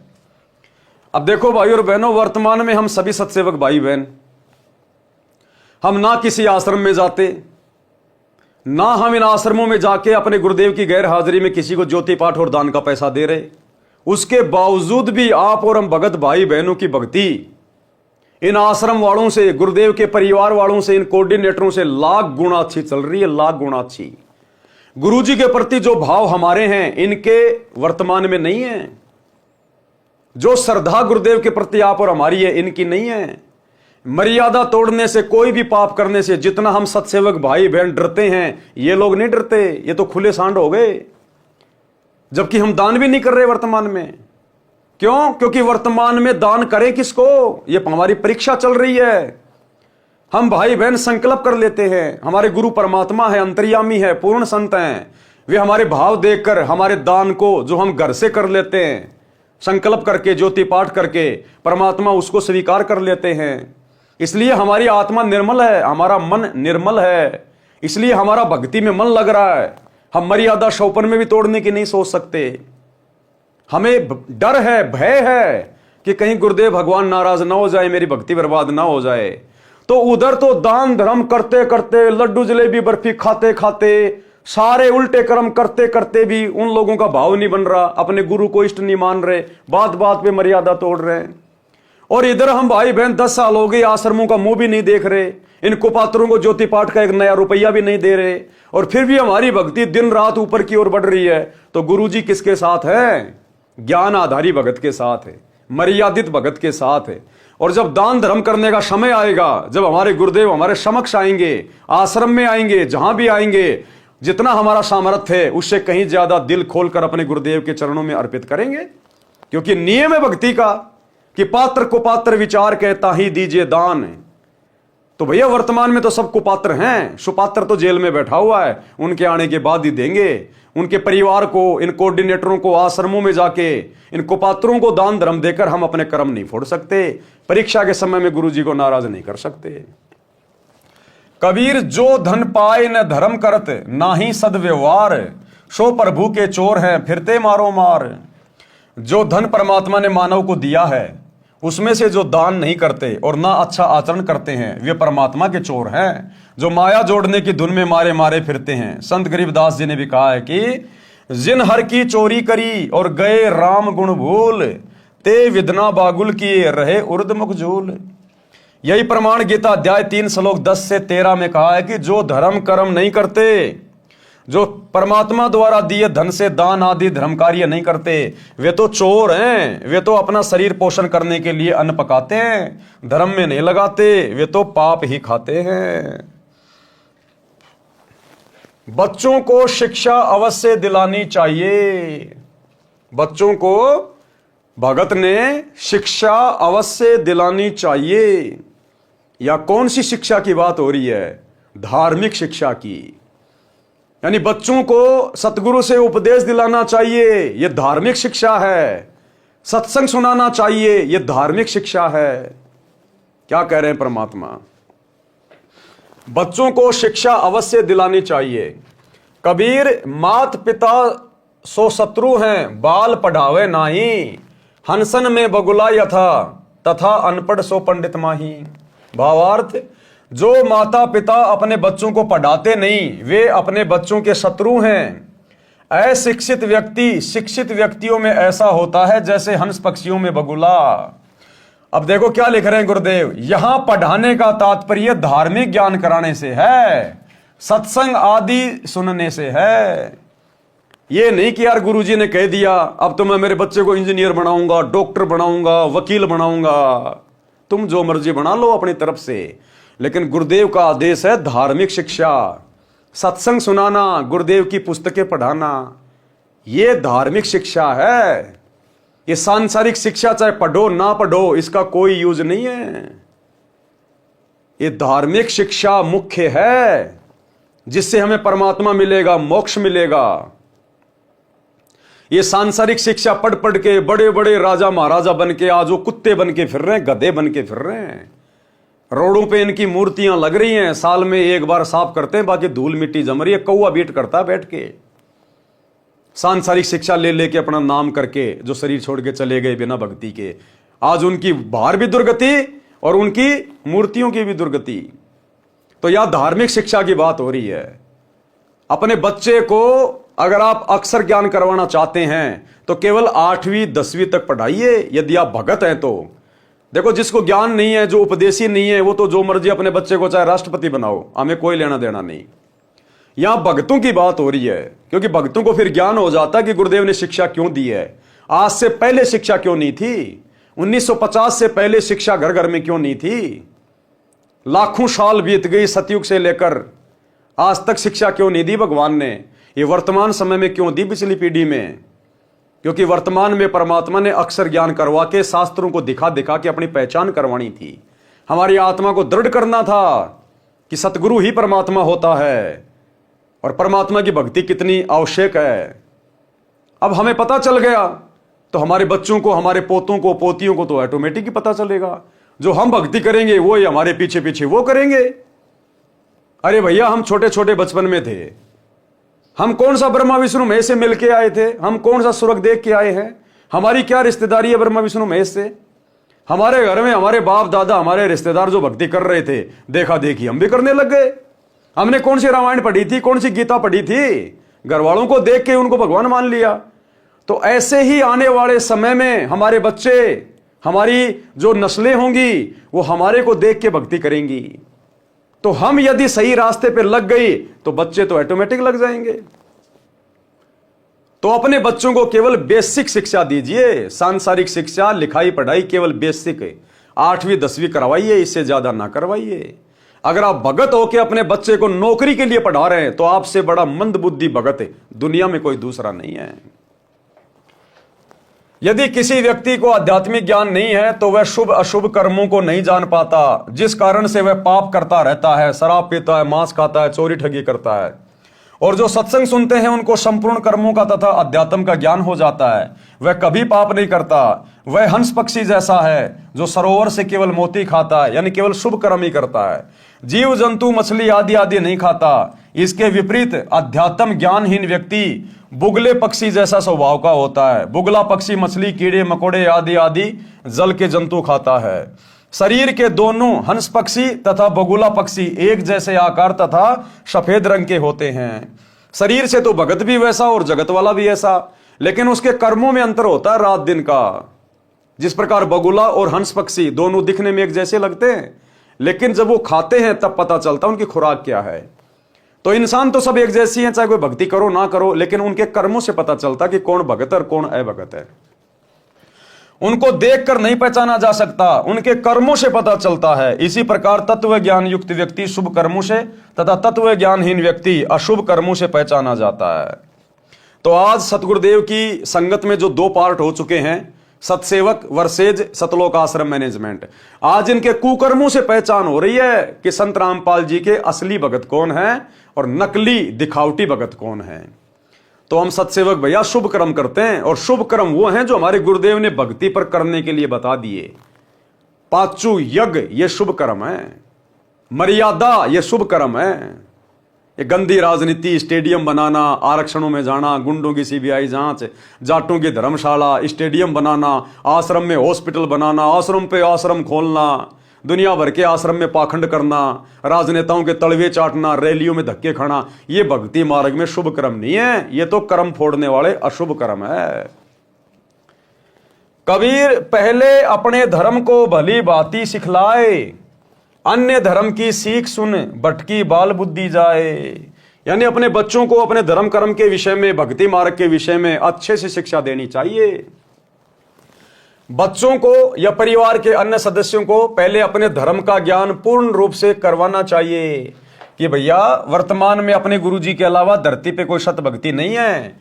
इस भक्ति से ही हम जन्म जन्मांतर का, जन्म मरण का रोग नष्ट करवा सकते हैं, नरक की घोर यातनाएं समाप्त हो सकती हैं, 84 लाख योनियों में गधे कुत्ते सूअर वाले कष्टों से दूर हो सकते हैं, सतलोक में जाकर अखंड सुख भोग सकते हैं, हमारा ये लोक भी सुखी, हमारा परलोक भी सुखी। इसलिए हमने गुरुजी की तीनों समय की आरती, सुमरण करना, सत्संग सुनना, पांचों यज्ञ करना बहुत जरूरी है। हमने अन्य बच्चों की तरह फालतू में त्योहार मनाना, परंपराओं को निभाना, हमने ये काम नहीं करने। मोबाइल में गेम वगैरह नहीं खेलने, दान धर्म करना चाहिए अपने गुरुजी को, भगत ने मीठा बोलना चाहिए, गाली गलौच नहीं निकालनी चाहिए, मोबाइल में कोई गेम नहीं खेलना चाहिए, कोई अश्लील कोई फिल्म वगैरह नहीं देखनी चाहिए। तो हमने इस प्रकार से घर के सदस्यों को और अपने बच्चों को सबसे पहले अपने धर्म कर्म के बारे में विशेष तौर पर जानकारी देनी चाहिए, शिक्षा देनी चाहिए। यह है असल में शिक्षा जो आगे चलकर हमारे बच्चों का भविष्य उज्जवल बनाएगी। क्योंकि जिसके साथ परमात्मा हो गया भाई, जो सतभक्ति करेगा तो ऑटोमेटिक परमात्मा उसके साथ होगा, और जब भगवान जिसके साथ है तो फिर राजा भी फैले उसके आगे। तो आने वाले समय में यदि किसी का उज्जवल भविष्य होगा, सुनहरा जीवन होगा, सुखमय जीवन होगा, तो केवल सतगुरु रामपाल जी के मर्यादित भक्तों का होगा। यहां के राजा को भी वो सुख नहीं होंगे जो सुख और मानसिक शांति सतगुरु रामपाल जी के सत भक्तों को होगी। इसलिए गुरुदेव कह रहे हैं बच्चों को या परिवार के अन्य सदस्यों को पहले अपने धर्म का ज्ञान पूर्ण रूप से करवाना चाहिए। जिनको अपने धर्म यानी धार्मिक क्रियाओं का ज्ञान नहीं, वह बालक जैसी बुद्धि का होता है, चाहे 80 साल का क्यों ना हो। यानी जिसको सतगुरु रामपाल जी की सत भक्ति का ज्ञान नहीं, मोक्ष मार्ग का ज्ञान नहीं, वो चाहे देश का राष्ट्रपति है, चाहे 90 साल का है, कितना बड़ा धनपति है, वो बालक बुद्धि का आदमी है, बालक बुद्धि का आदमी। उसने तो अपना मूल धन अपने समाज से बर्बाद कर दी। वे अन्य धर्म पंथ की शिक्षा सुनकर भटक जाते हैं। जिनको अपने धर्म यानी पंथ का संपूर्ण ज्ञान है वह भ्रमित नहीं होता। तो हम सत्सेवकों को भैया अपने 13वें यथार्थ कबीर पंथ का संपूर्ण ज्ञान दे दिया गुरुदेव ने। इसलिए हम राजनीति करके भटके नहीं, हम आरक्षणों में जाके भटके नहीं, हम गुंडों की सीबीआई जांच में जाके भटके नहीं, चंदे के रूप में दान का पैसा उनको दे के भटके नहीं, हमने स्टेडियम खुलवाकर भटके नहीं, अयोध्या में भंडारा लगाकर हम भटके नहीं, आश्रमों पे आश्रम खोलकर भटके नहीं, कुपात्रों को ज्योति पाठ और दान का पैसा दे के भटके नहीं, आश्रमों में गुरुदेव के ज्ञान और विधान के खिलाफ हॉस्पिटल खोलकर भटके नहीं। क्यों? क्योंकि हमें गुरुदेव ने धर्म और कर्म का और पंथ का संपूर्ण ज्ञान दे दिया और हमने समझ लिया। इसलिए हम काल के जाल में नहीं फंसे, गुरुदेव के परिवार के चंगुल में नहीं फंसे, हम कोऑर्डिनेटरों के दबाव में नहीं आए, हम लोकलाज में नहीं आए, हमने मर्यादा नहीं तोड़ी, क्योंकि हमारे को अपने धर्म का और पंथ का पूरा ज्ञान गुरुदेव ने दे दिया। जिनको अपने धर्म यानी पंथ का संपूर्ण ज्ञान है वह भ्रमित नहीं होता। धर्म बोध पृष्ठ 182 का सारांश। कबीर, जो कछु धन का लाभ हो शुद्ध कमाई कीन, ता धन के 10वें अंश को अपने गुरु को दीन।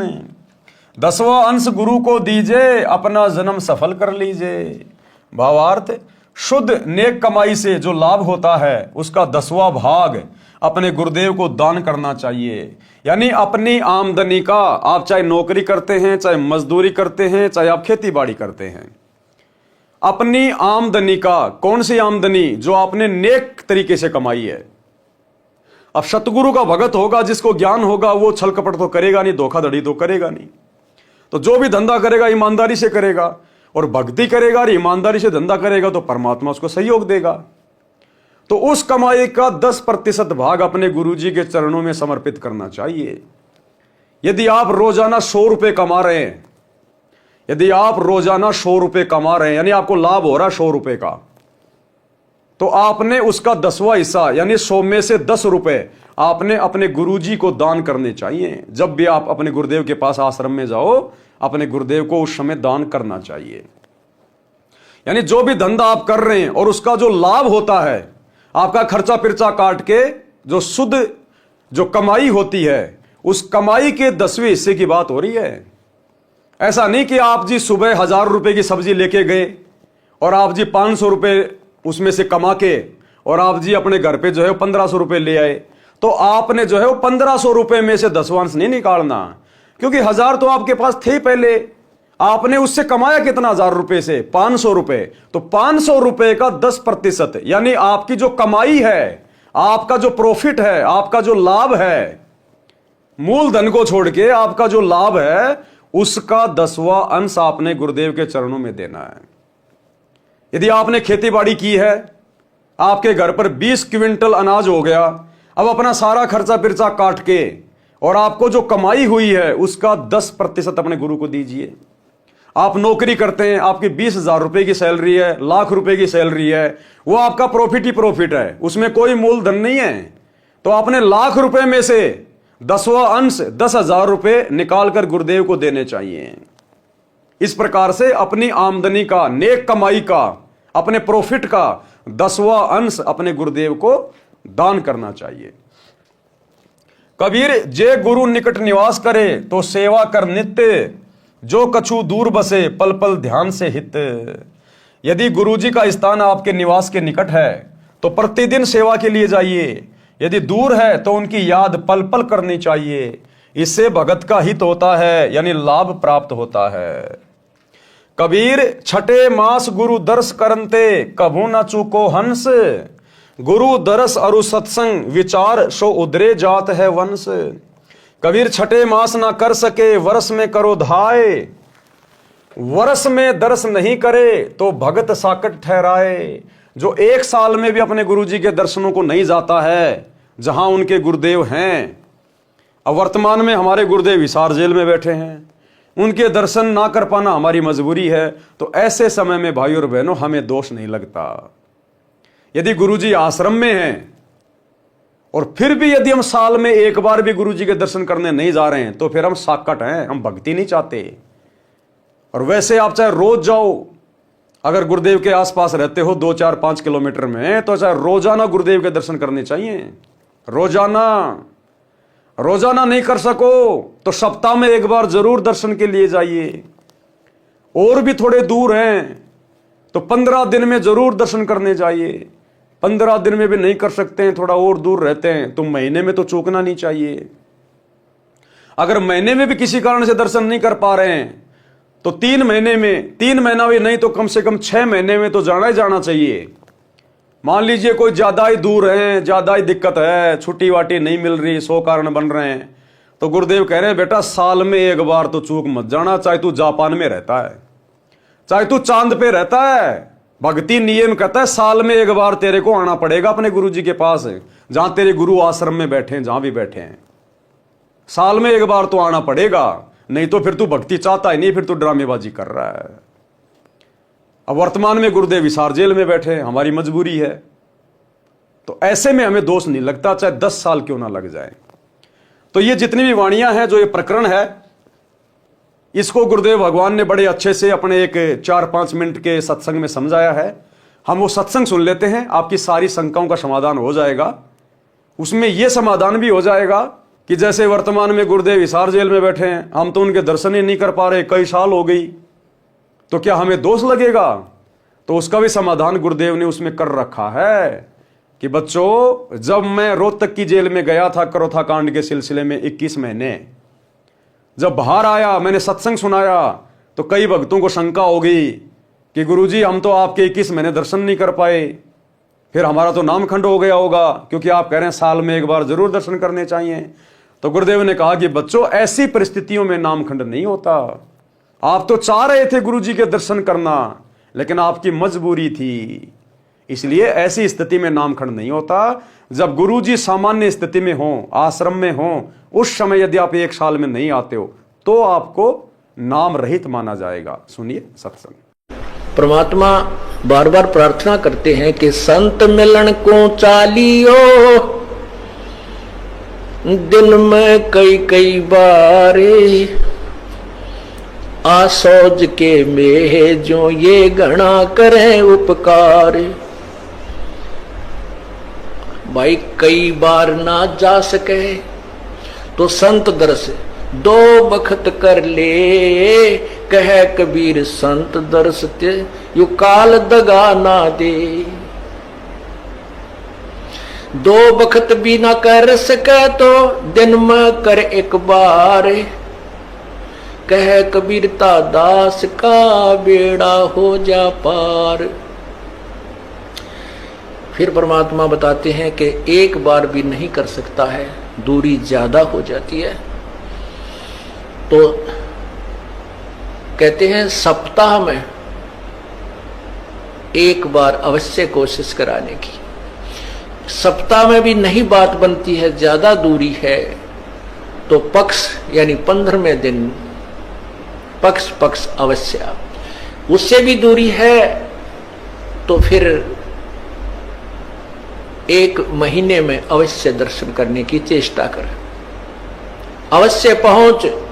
और फिर भी कुछ ज्यादा ही विदेश दूर चला गया है तो 6 महीने तक चूकिए मत।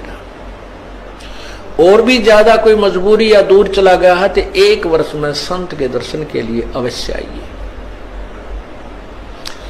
और दूर रहते हुए फिर कैसी भावना रखे?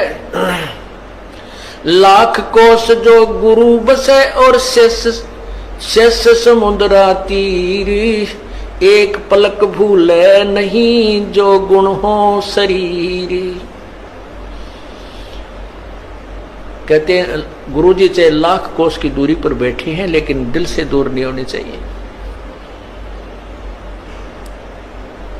तो 1 साल में कोस अवश्य पहुंचना चाहिए। अब यहां भक्तों के शंका आती है कि गुरुजी अब 1.25 वर्ष तक अज्ञात रहे, दर्शन नहीं हो सके, तो क्या हमारे ऊपर, क्या हमारा जो नाम तो फिर खंड नहीं हो गया है? ऐसा कुछ नहीं है। ये लीला परमात्मा की है। जैसे कोई एक्सीडेंट हो जाता है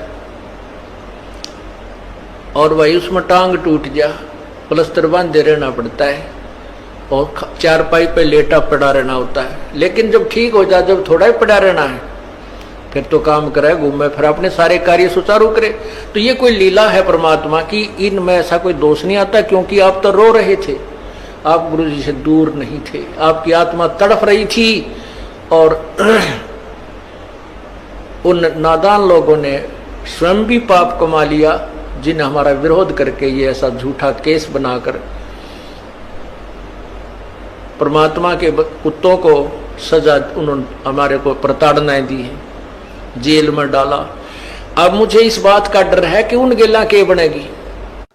तो क्या कह रहे हैं गुरुदेव? वर्ष में दर्श नहीं करे, सो भगत साकट ठहराए, कबीर जय गुरु पर लोक गमन करे, सीख मानियो शीस। यदि आपके गुरुदेव परलोक गमन कर जाते हैं, सतलोक में चले जाते हैं, पहली बात तो भैया वर्तमान कलयुग की बिचली पीढ़ी में उन आत्माओं के सौभाग्य का कुछ कहा ही नहीं जा सकता जो अपने गुरुजी के रहते सहते अपनी भक्ति सफल करके सतलोक चले जाएंगे। और मान लीजिए किसी कारण से हम यहां रह गए, अभी हमारा समय नहीं आया, भक्ति पूरी हुई नहीं है, और यदि हमसे पहले गुरुदेव सतलोक चले गए, आज जिस रूप में गुरुदेव आए हुए हैं, यदि अपने लोक में चले जाते हैं, प्रस्थान कर जाते हैं सतलोक को, और हम यदि रह जाते हैं, तो उसके बाद हमने क्या सावधानी बरतनी है। कबीर जय गुरु परलोक गमन करे, यानी सतलोक चले जाएं, सीख मानिए शीस। उसके बाद हमने केवल गुरु जी की शिक्षाओं पे चलना है, उनकी प्रत्येक मर्यादा में रहकर, प्रत्येक आज्ञा का पालन करके, जो उन्होंने हमें बताया, समझाया, सिखाया, जिस कारण से हमारा मोक्ष होगा, हमने उनकी प्रत्येक मर्यादाओं को, उनकी आज्ञा मानकर हमने आजीवन करते रहना है। नाम को खंड नहीं होने देना, मर्यादा नहीं टूटनी चाहिए। केवल गुरु की आज्ञा की बात हो रही है, किसी भगत की देखा देखी नहीं करना, गुरु के परिवार की बातें मान के नहीं चलना, किसी कोऑर्डिनेटर की बातों में आके नहीं भक्ति करनी। गुरु के ज्ञान आधार से तोल लेना। आपको जो मर्जी कोई आज्ञा दे, कोई आदेश दे, कुछ भी कहे, उसके आदेश को अपने गुरुजी के सत्संग से विचार कर लेना कि यह सही है या गलत है, उसके बाद ही भक्ति पे वो कदम आगे रखना।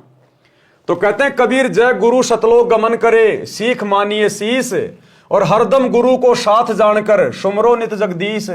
और हमेशा अपने गुरुजी को शब्द रूप में अपने साथ में मानिए कि मेरे गुरुजी गए कहीं नहीं है, ये तो शब्द स्वरूपी राम है, ये कहां जाएंगे, इनका एक पैर सतलोक में, एक पैर इस पृथ्वी लोक पर।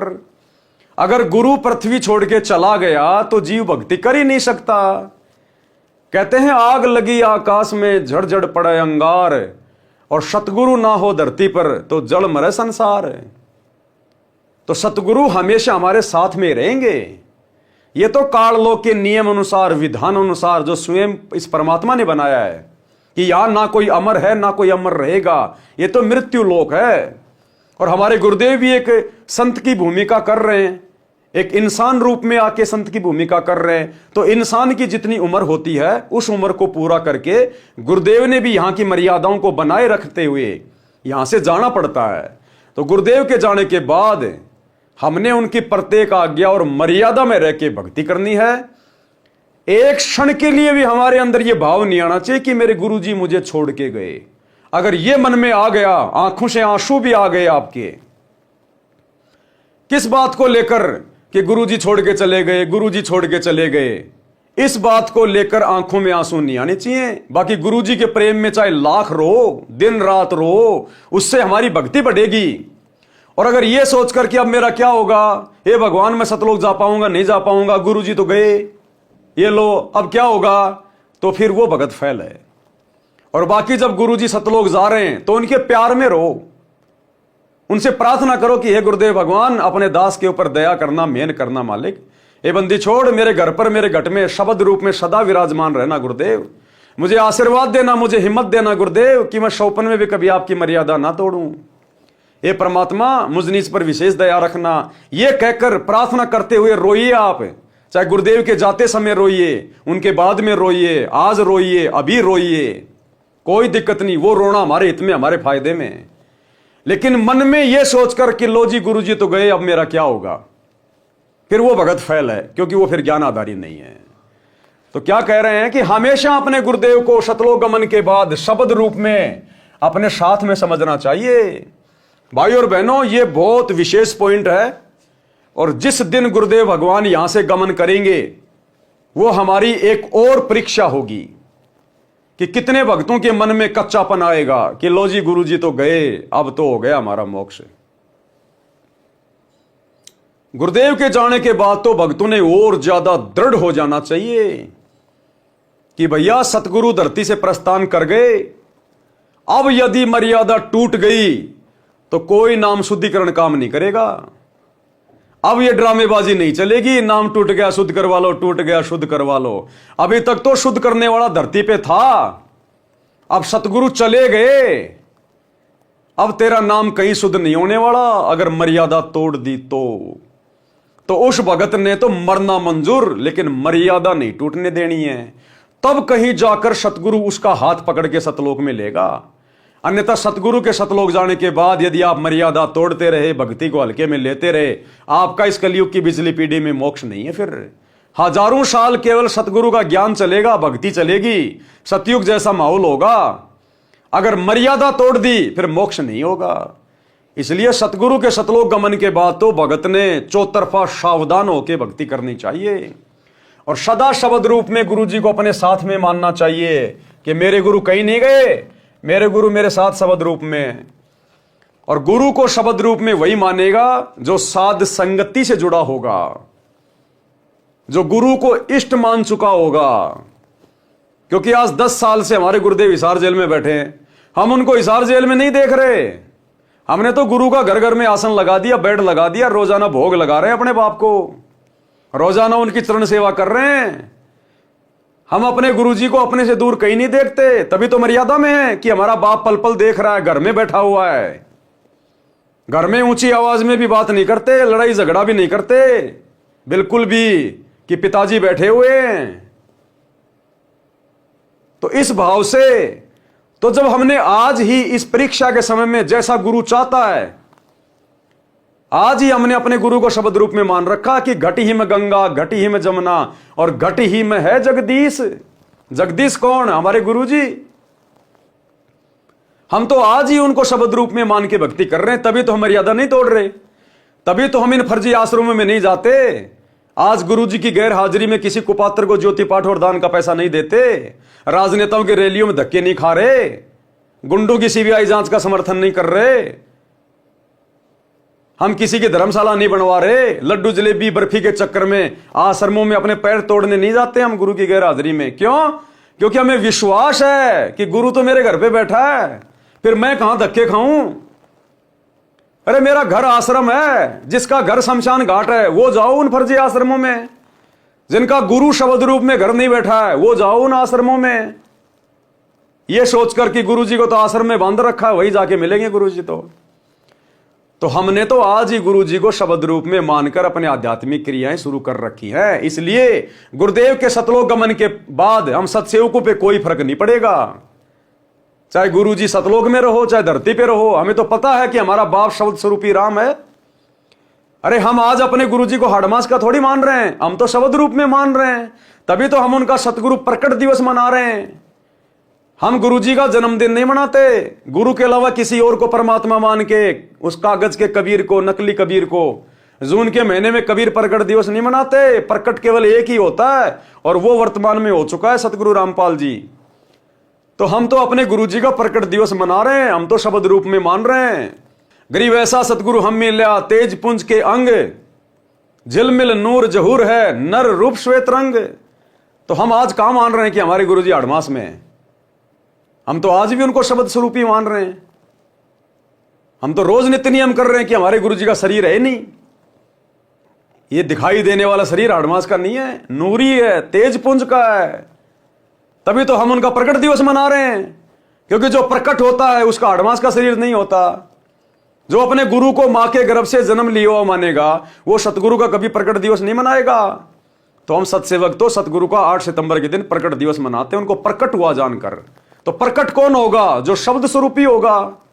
तो हमने तो आज ही गुरु जी को घर में शब्द स्वरूपी मान के विराजमान कर लिया, अपने घर में और घट में। तो हमें तो टेंशन होगी नहीं।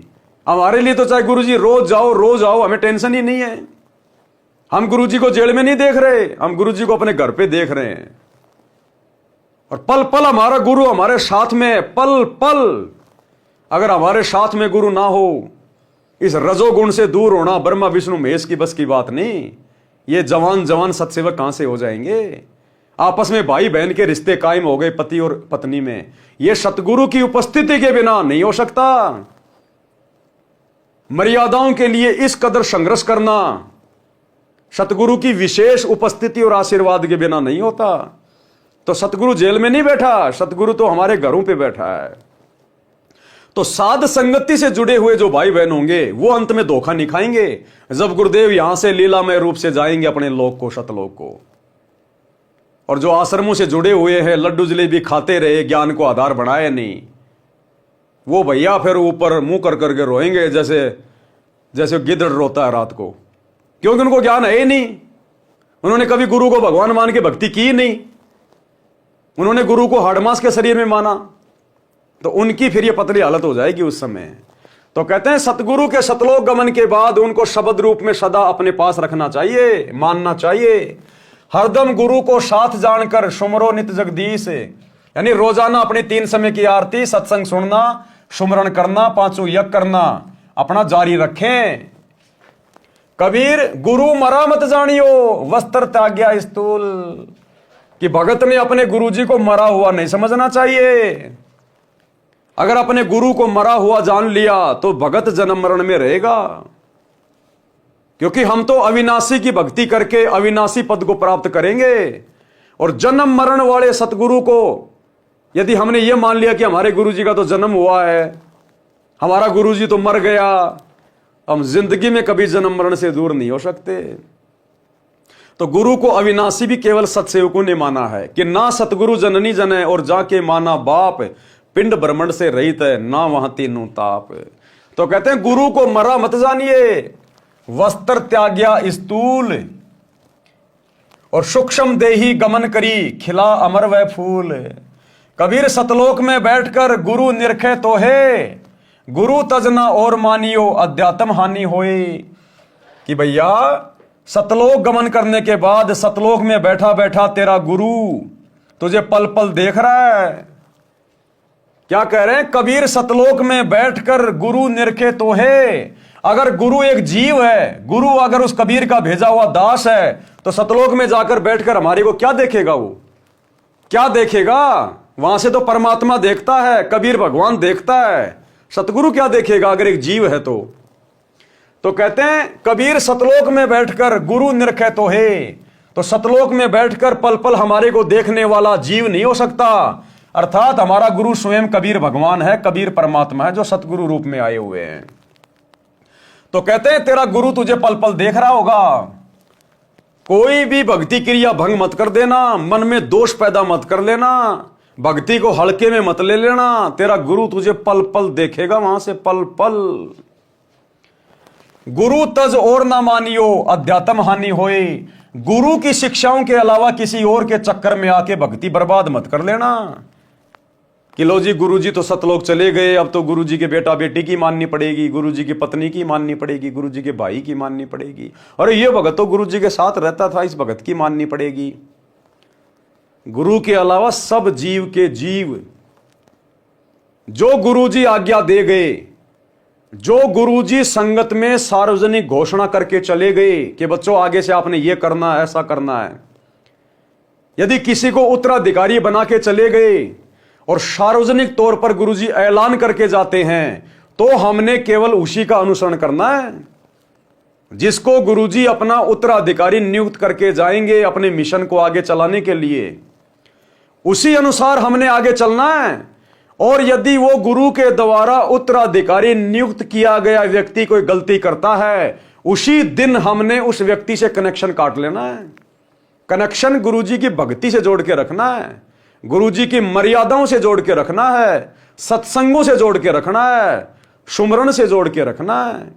यह नहीं कि गुरुजी अगर किसी को उत्तराधिकारी घोषित कर गए और वो जो मर्जी हमसे कुकर्म कराओ तो हम उसकी हर बात मानेंगे। केवल वही बात मानेंगे, चाहे कोई अधिकारी हो चाहे कोई अधिकारी ना हो।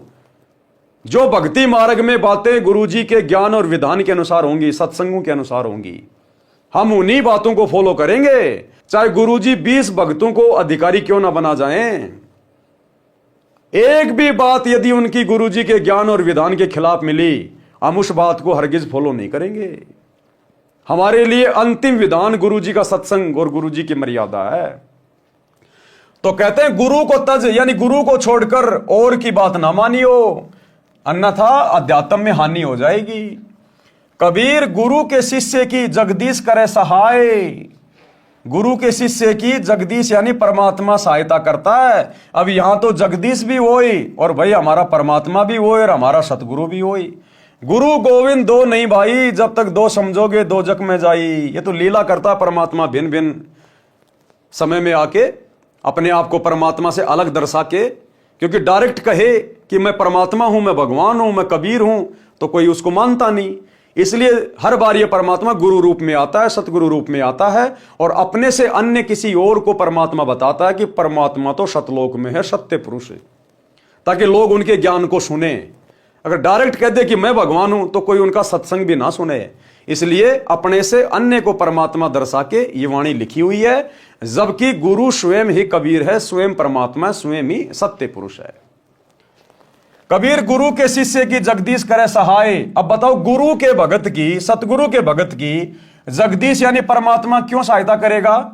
ऊपर तो साफ साफ लिखा हुआ है कि कबीर सतलोक में बैठकर गुरु निरखे तो है। जब गुरु खुद ही सतलोक में बैठ के देख रहा है तो सहायता भी तो कर सकता है। तो यहां हमने समझना होगा कि गुरु और सत्य पुरुष दोनों एक ही हैं। नाम जपे और दान धर्म में कभू न अलसाए। गुरुजी अपने जाने के बाद जो विधि बता के जाएंगे दान धर्म करने की, किसको करना है, कहां करना है, कैसे करना है, अधिकारी कौन है, उसी अनुसार हमने दान धर्म करना है। उसके अलावा किसी को एक रुपया भी नहीं देना। कबीर जैसे रवि आकाश से सबके साथ रहाए, उष्णता और प्रकाश को दूर ही ते पहुंचाए। जैसे सूरज आकाश में है लेकिन सबके साथ में रहता है, उसका प्रकाश, उसकी वो ऊर्जा सबके पास पहुंच रही होती है। एक छोटा सा ऑडियो गुरुदेव का वर्तमान में हिसार जेल से भेजा हुआ। गुरुदेव ने स्पष्ट कर दिया कि वे कौन हैं। गुरुदेव कह रहे, बच्चों ये ना सोचना कि मैं इस मोबाइल से तुम्हें देख रहा हूं। यानी वीडियो कॉल हो रही थी हिसार जेल से आश्रम में। तो गुरुदेव ने कहा कि बच्चों ये ना समझना कि मैं एक कैमरे से देख सकता हूं, इस कैमरे के अलावा भी मैं सबको देख रहा हूं, सबको। इतनी शक्ति मेरे बंदी छोड़ ने मुझे दे दी है।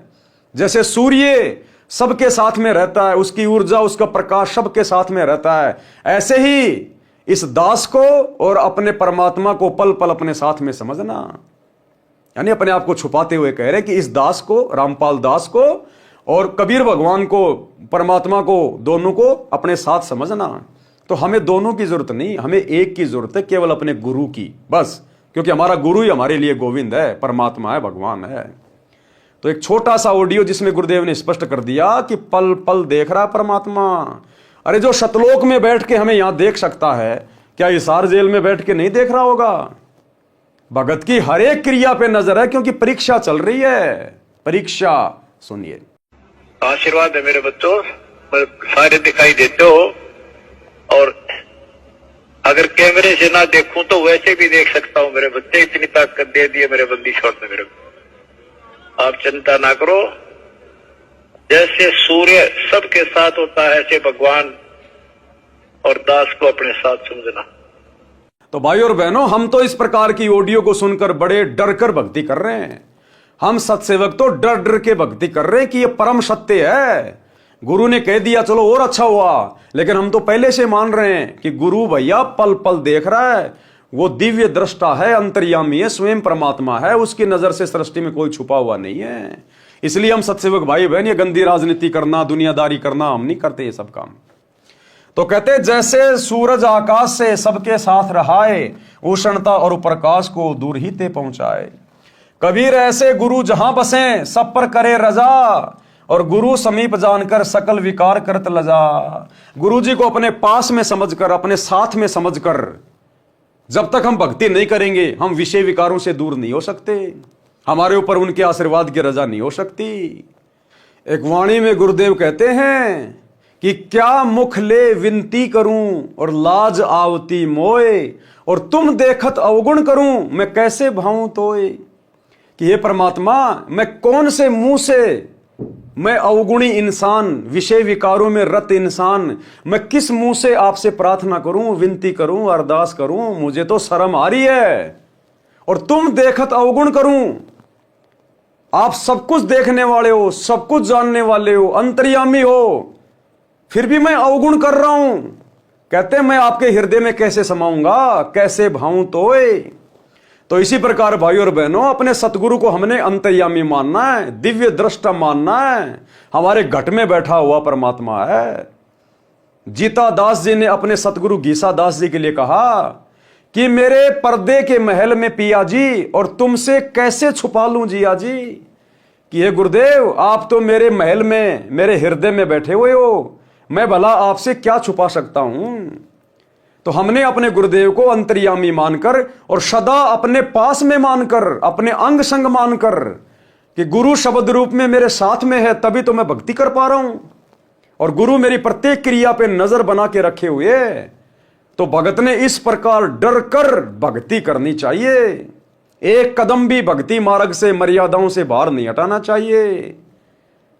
जिस प्रकार आप किसी सोने चांदी की दुकान में बैठे हैं और वहां पर चारों कोने में 4 सीसीटीवी कैमरे लग रहे हैं और आपने देख लिया, आप वहां से एक छोटा सा नाक में पहनने वाला सोने का आभूषण भी नहीं उठा सकते, क्योंकि आपको पता है कि मुझे पल पल देखा जा रहा है, सीसीटीवी कैमरे लग रहे हैं। तो इसी प्रकार अपने गुरुदेव को पल पल सीसीटीवी कैमरे के रूप में, कि इस परमात्मा का कैमरा तो असंख्य ब्रह्मांडों के पार देख लेता है, अंधेरे से अंधेरे में, भंवर गुफा में भी देख लेता है। इससे मैं अपने अवगुण कैसे छुपा पाऊंगा? मुझे अंत में शरीर छोड़ के उसी के पास जाना है, मैं क्या मुंह दिखाऊंगा? तो कहते हैं क्या मुख ले विनती करूं, लाज आवती मोए, और तुम देखत अवगुण करूं, कैसे भाऊं तोए। तो भाई इस प्रकार से हमने सतगुरु को पल पल अपने साथ मानकर, शब्द रूप में मानकर, हमने विषय विकारों से और गलतियां करने से बचना है। तो कहते हैं गुरु समीप जानकर सकल विकार करत लजा, यानी त्याग दे सारे विषय विकार। भावार्थ, गुरु जी के दर्शन छठे महीने अवश्य करें। सत्संग और गुरु दर्शन से पूरा वंश मुक्त हो जाता है। यदि छठे महीने दर्शन नहीं कर सकता तो वर्ष में बेसब्रा होकर, यानी अति उत्साह के साथ दर्शन करने जाएं। यदि एक वर्ष में गुरु दर्शन नहीं करता है तो वह शिष्य भक्तिहीन माना जाता है।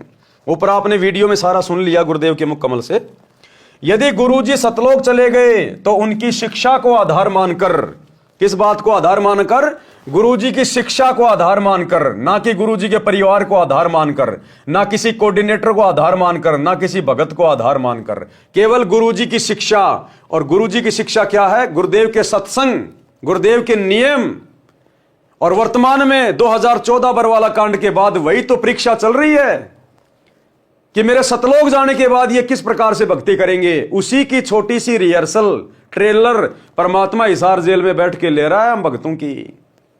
और इस ट्रेलर में, इस रिहर्सल में केवल सत्सेवक भाई बहन सफल हो रहे हैं, बाकी सब ने अपने विकेट गिवा दिए, सब ने अपने डंडे उखड़वा लिए गुरुदेव के परिवार के चक्कर में आकर। क्यों? क्योंकि संगत गुरुजी की शिक्षाओं को आधार बनाकर नहीं चल रही। ये जीने की राह पुस्तक हाथ में ले लेके देश दुनिया में बांटी जा रही है। अगर इस जीने की राह पुस्तक को सतलोक आश्रम वाले, गुरुजी के परिवार वाले अगर ध्यान से बैठकर पूरा पढ़ लेते तो ये कभी भी मार नहीं खाते।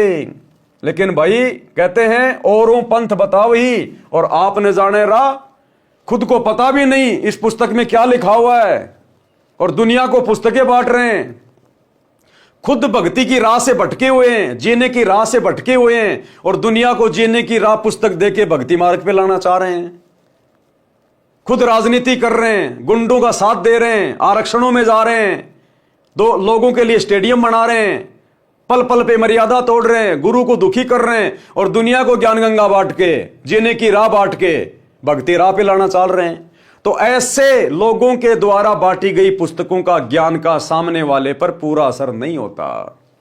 तो ये पुस्तक भाई और बहनों अब परमात्मा ने दया बख्शी कि ऐसे तो इन पुस्तकों को कोई नहीं पढ़ने वाला, सब लातों के भूत बन रहे हैं, देखा देखी में चल रहे हैं, सब भेड़ पूंछ पकड़ रखी है सबने। इसलिए परमात्मा ने दास पे दया की, साथ संगत वाले भाई बहनों पे दया की, और अपनी सभी पुस्तकों पे धीरे धीरे धीरे धीरे वीडियो बनवा रहे हैं।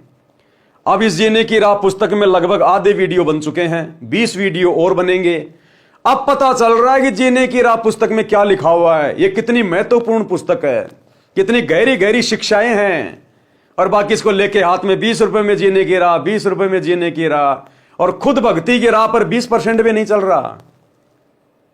तो सतलोक आश्रम से जुड़े भाई बहनों को यह पुस्तक पढ़नी चाहिए।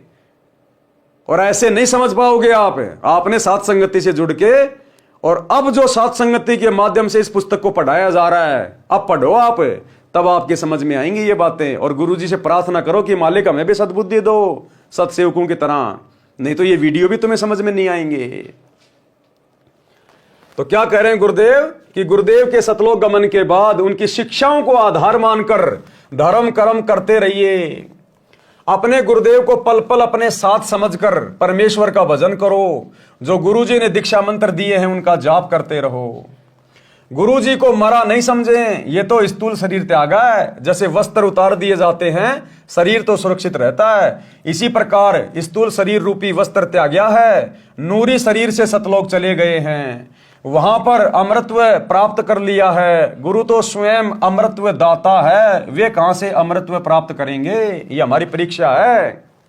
कभी भी मत सोच लेना कि हमारे गुरुजी सतलोक गए, हमारे गुरुजी का मोक्ष हो गया। मुंह से भी ये शब्द मत बोल देना जो यहां लिखे गए हैं कि वहां पर गुरुजी ने अमृतत्व प्राप्त कर लिया। तो क्या पहले गुरुजी जन्म और मरण में थे? तो कभी जिंदगी में भी इस प्रकार के शब्द अपने गुरुजी के प्रति मुख से मत निकाल देना कि हमारे गुरुजी का मोक्ष हो गया, सतलोक गए। नहीं तो उसी समय आप भक्ति से नीचे गिर जाओगे, क्योंकि आपने गुरु को मानुष मान रखा है। तो गुरु तो मुक्ति दाता है, गुरु तो जगत का तारणहार है, मोक्ष दाता है। और मोक्ष वही दिला सकता जो स्वयं मुक्त हो। और मुक्त भाई इस पूरी सृष्टि में केवल एक ही है, ये बंदी छोड़ सतगुरु रामपाल जी भगवान, ये कबीर परमात्मा। आपका इंतजार कर रहे हैं, आप जी को भी तो जाना है। बिना मरे यानी स्थूल शरीर त्यागे सतलोक जाया नहीं जा सकता। ये तो शिष्यों को भी त्यागना है। फिर गुरुजी के शरीर त्यागने का शोक ना करके, यानी दुख ना मना के, उनके द्वारा बताई गई साधना करें तथा मर्यादा का पालन करते हुए अपना जीवन सफल बनाएं। गुरुदेव सतलोक में बैठकर आपको देख रहा होता है। गुरुजी के संसार छोड़कर जाने के पश्चात अन्य को गुरु रूप में नहीं देखना। अन्य को गुरु रूप में देखना दो प्रकार से होगा।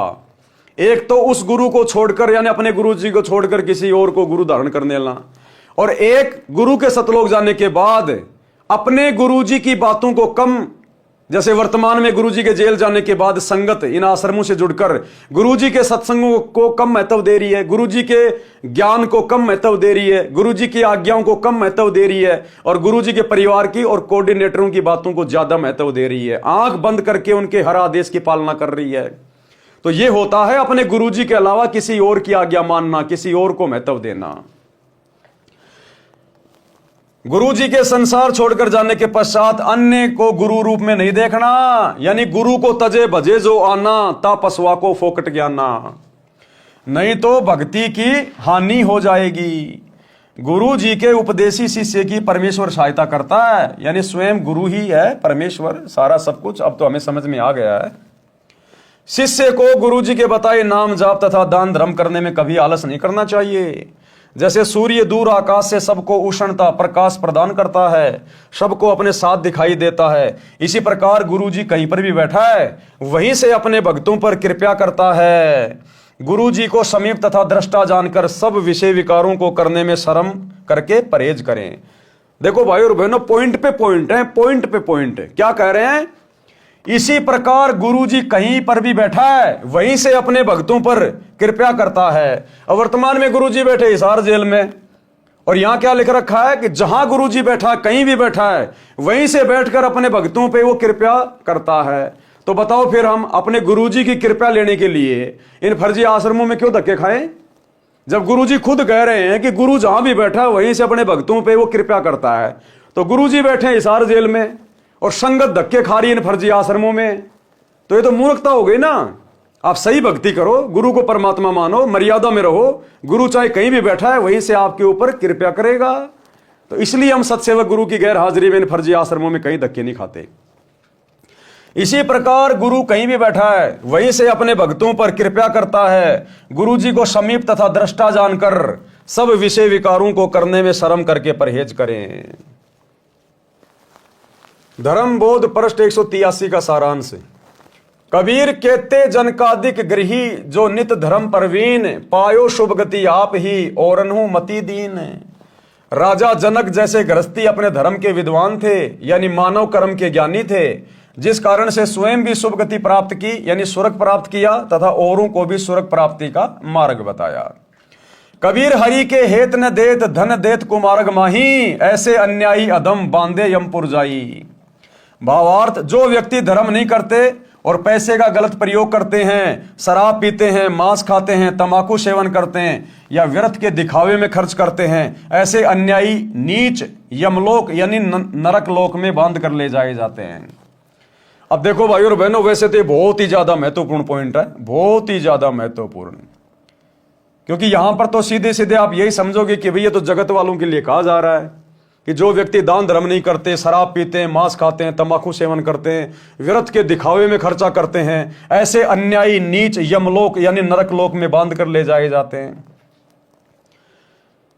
अब काल क्या करेगा वर्तमान में कलयुग की पिछली पीढ़ी में? आमने सामने की लड़ाई नहीं लड़ेगा, वो सूक्ष्म लड़ाई लड़ेगा।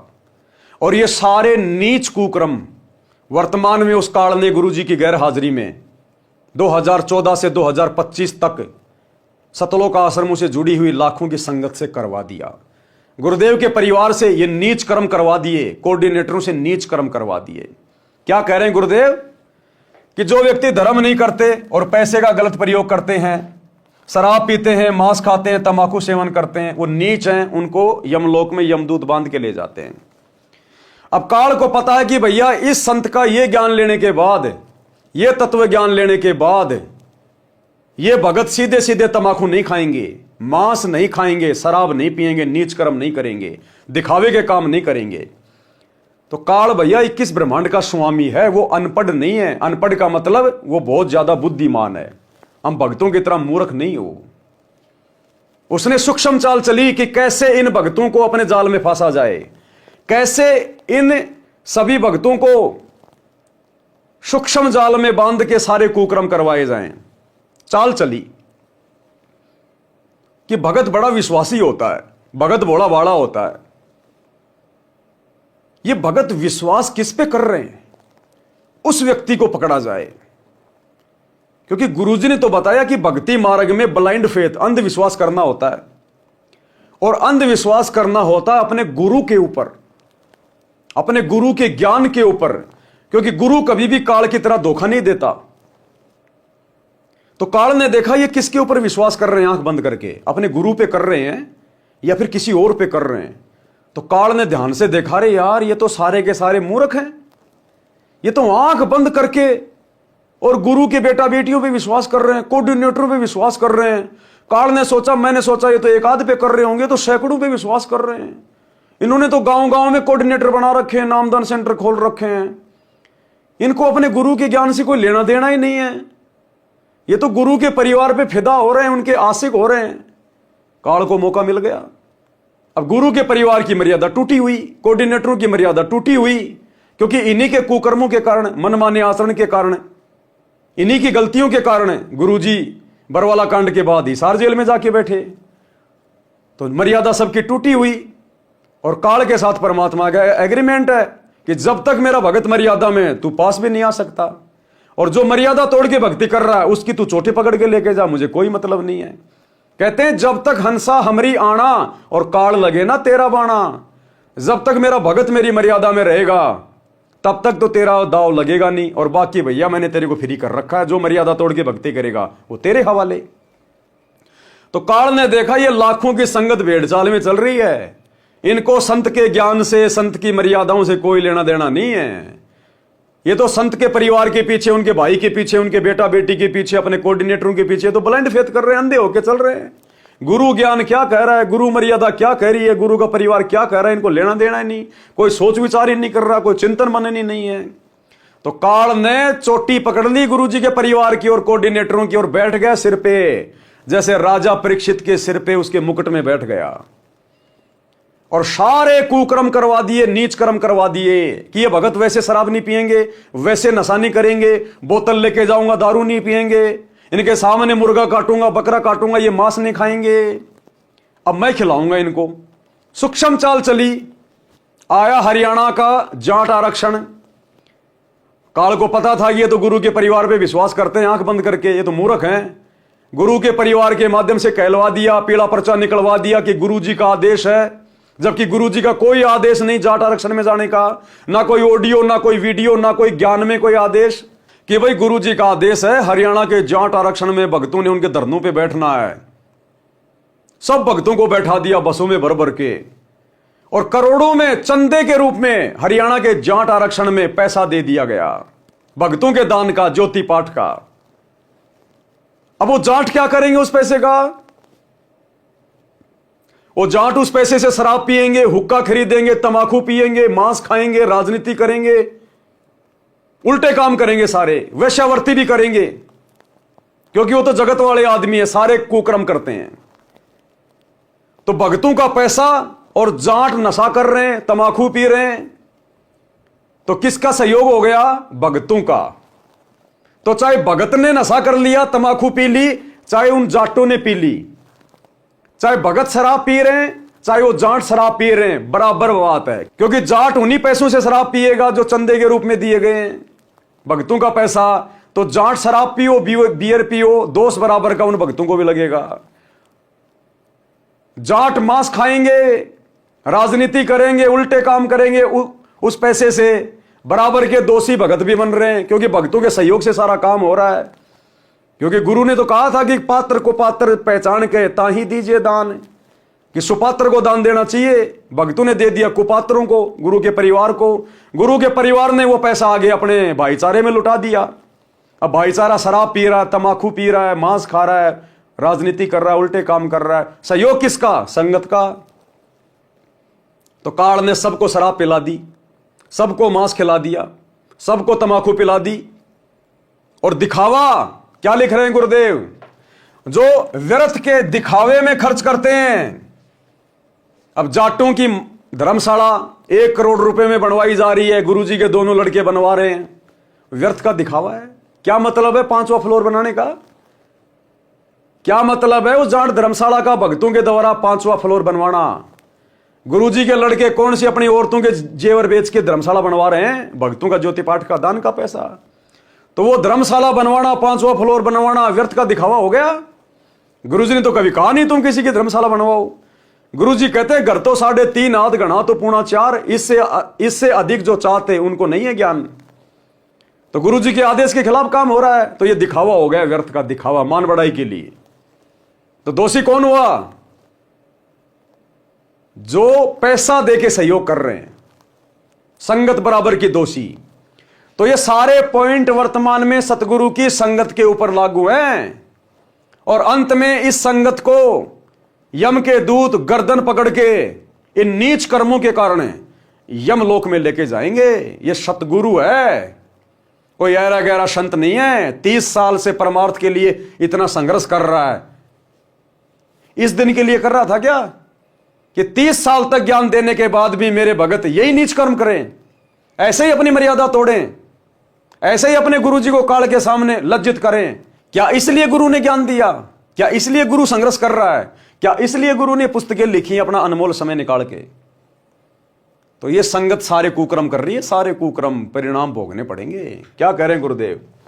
जो व्यक्ति धर्म नहीं करते और पैसे का गलत प्रयोग करते हैं, यहां तो धर्म के नाम पे पैसा लिया जा रहा है गुरुजी के परिवार के द्वारा, और उस पैसे का फिर गलत प्रयोग किया जा रहा है। शराब पीते हैं, मांस खाते हैं, तमाकू सेवन करते हैं, या व्यर्थ के दिखावे में खर्च करते हैं, ऐसे अन्यायी नीच यमलोक यानी नरक लोक में बांध कर ले जाए जाते हैं। भगत व्यवहार कैसा हो, यानी भगत का व्यवहार कैसा होना चाहिए, भगत का आचार विचार व्यवहार कैसा होना चाहिए, बोलचाल कैसी होनी चाहिए, भगत का उठना बैठना देखना निगाह दृष्टि कैसी होनी चाहिए। तो इस विषय में भाइयों और बहनों हम कल रात्रि 8 बजे गुरुदेव के आशीर्वाद से आगे बढ़ेंगे। आज के वीडियो में हम केवल यही समाप्त करेंगे। कल रात्रि 8 बजे सभी भाई बहन फिर से लाइव जुड़िए। तब तक गुरुदेव भगवान हम सबको आज्ञा दें, इजाजत दें, सद्बुद्धि दें, आशीर्वाद दें। बंदी छोड़ सतगुरु रामपाल जी भगवान की जय हो।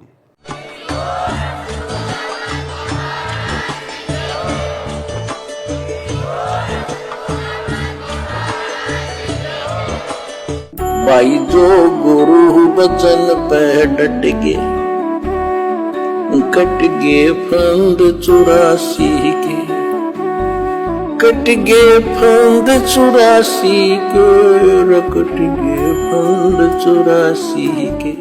भाई जो गुरु बचन पे डट गे, कट गे फंद 84 के, कट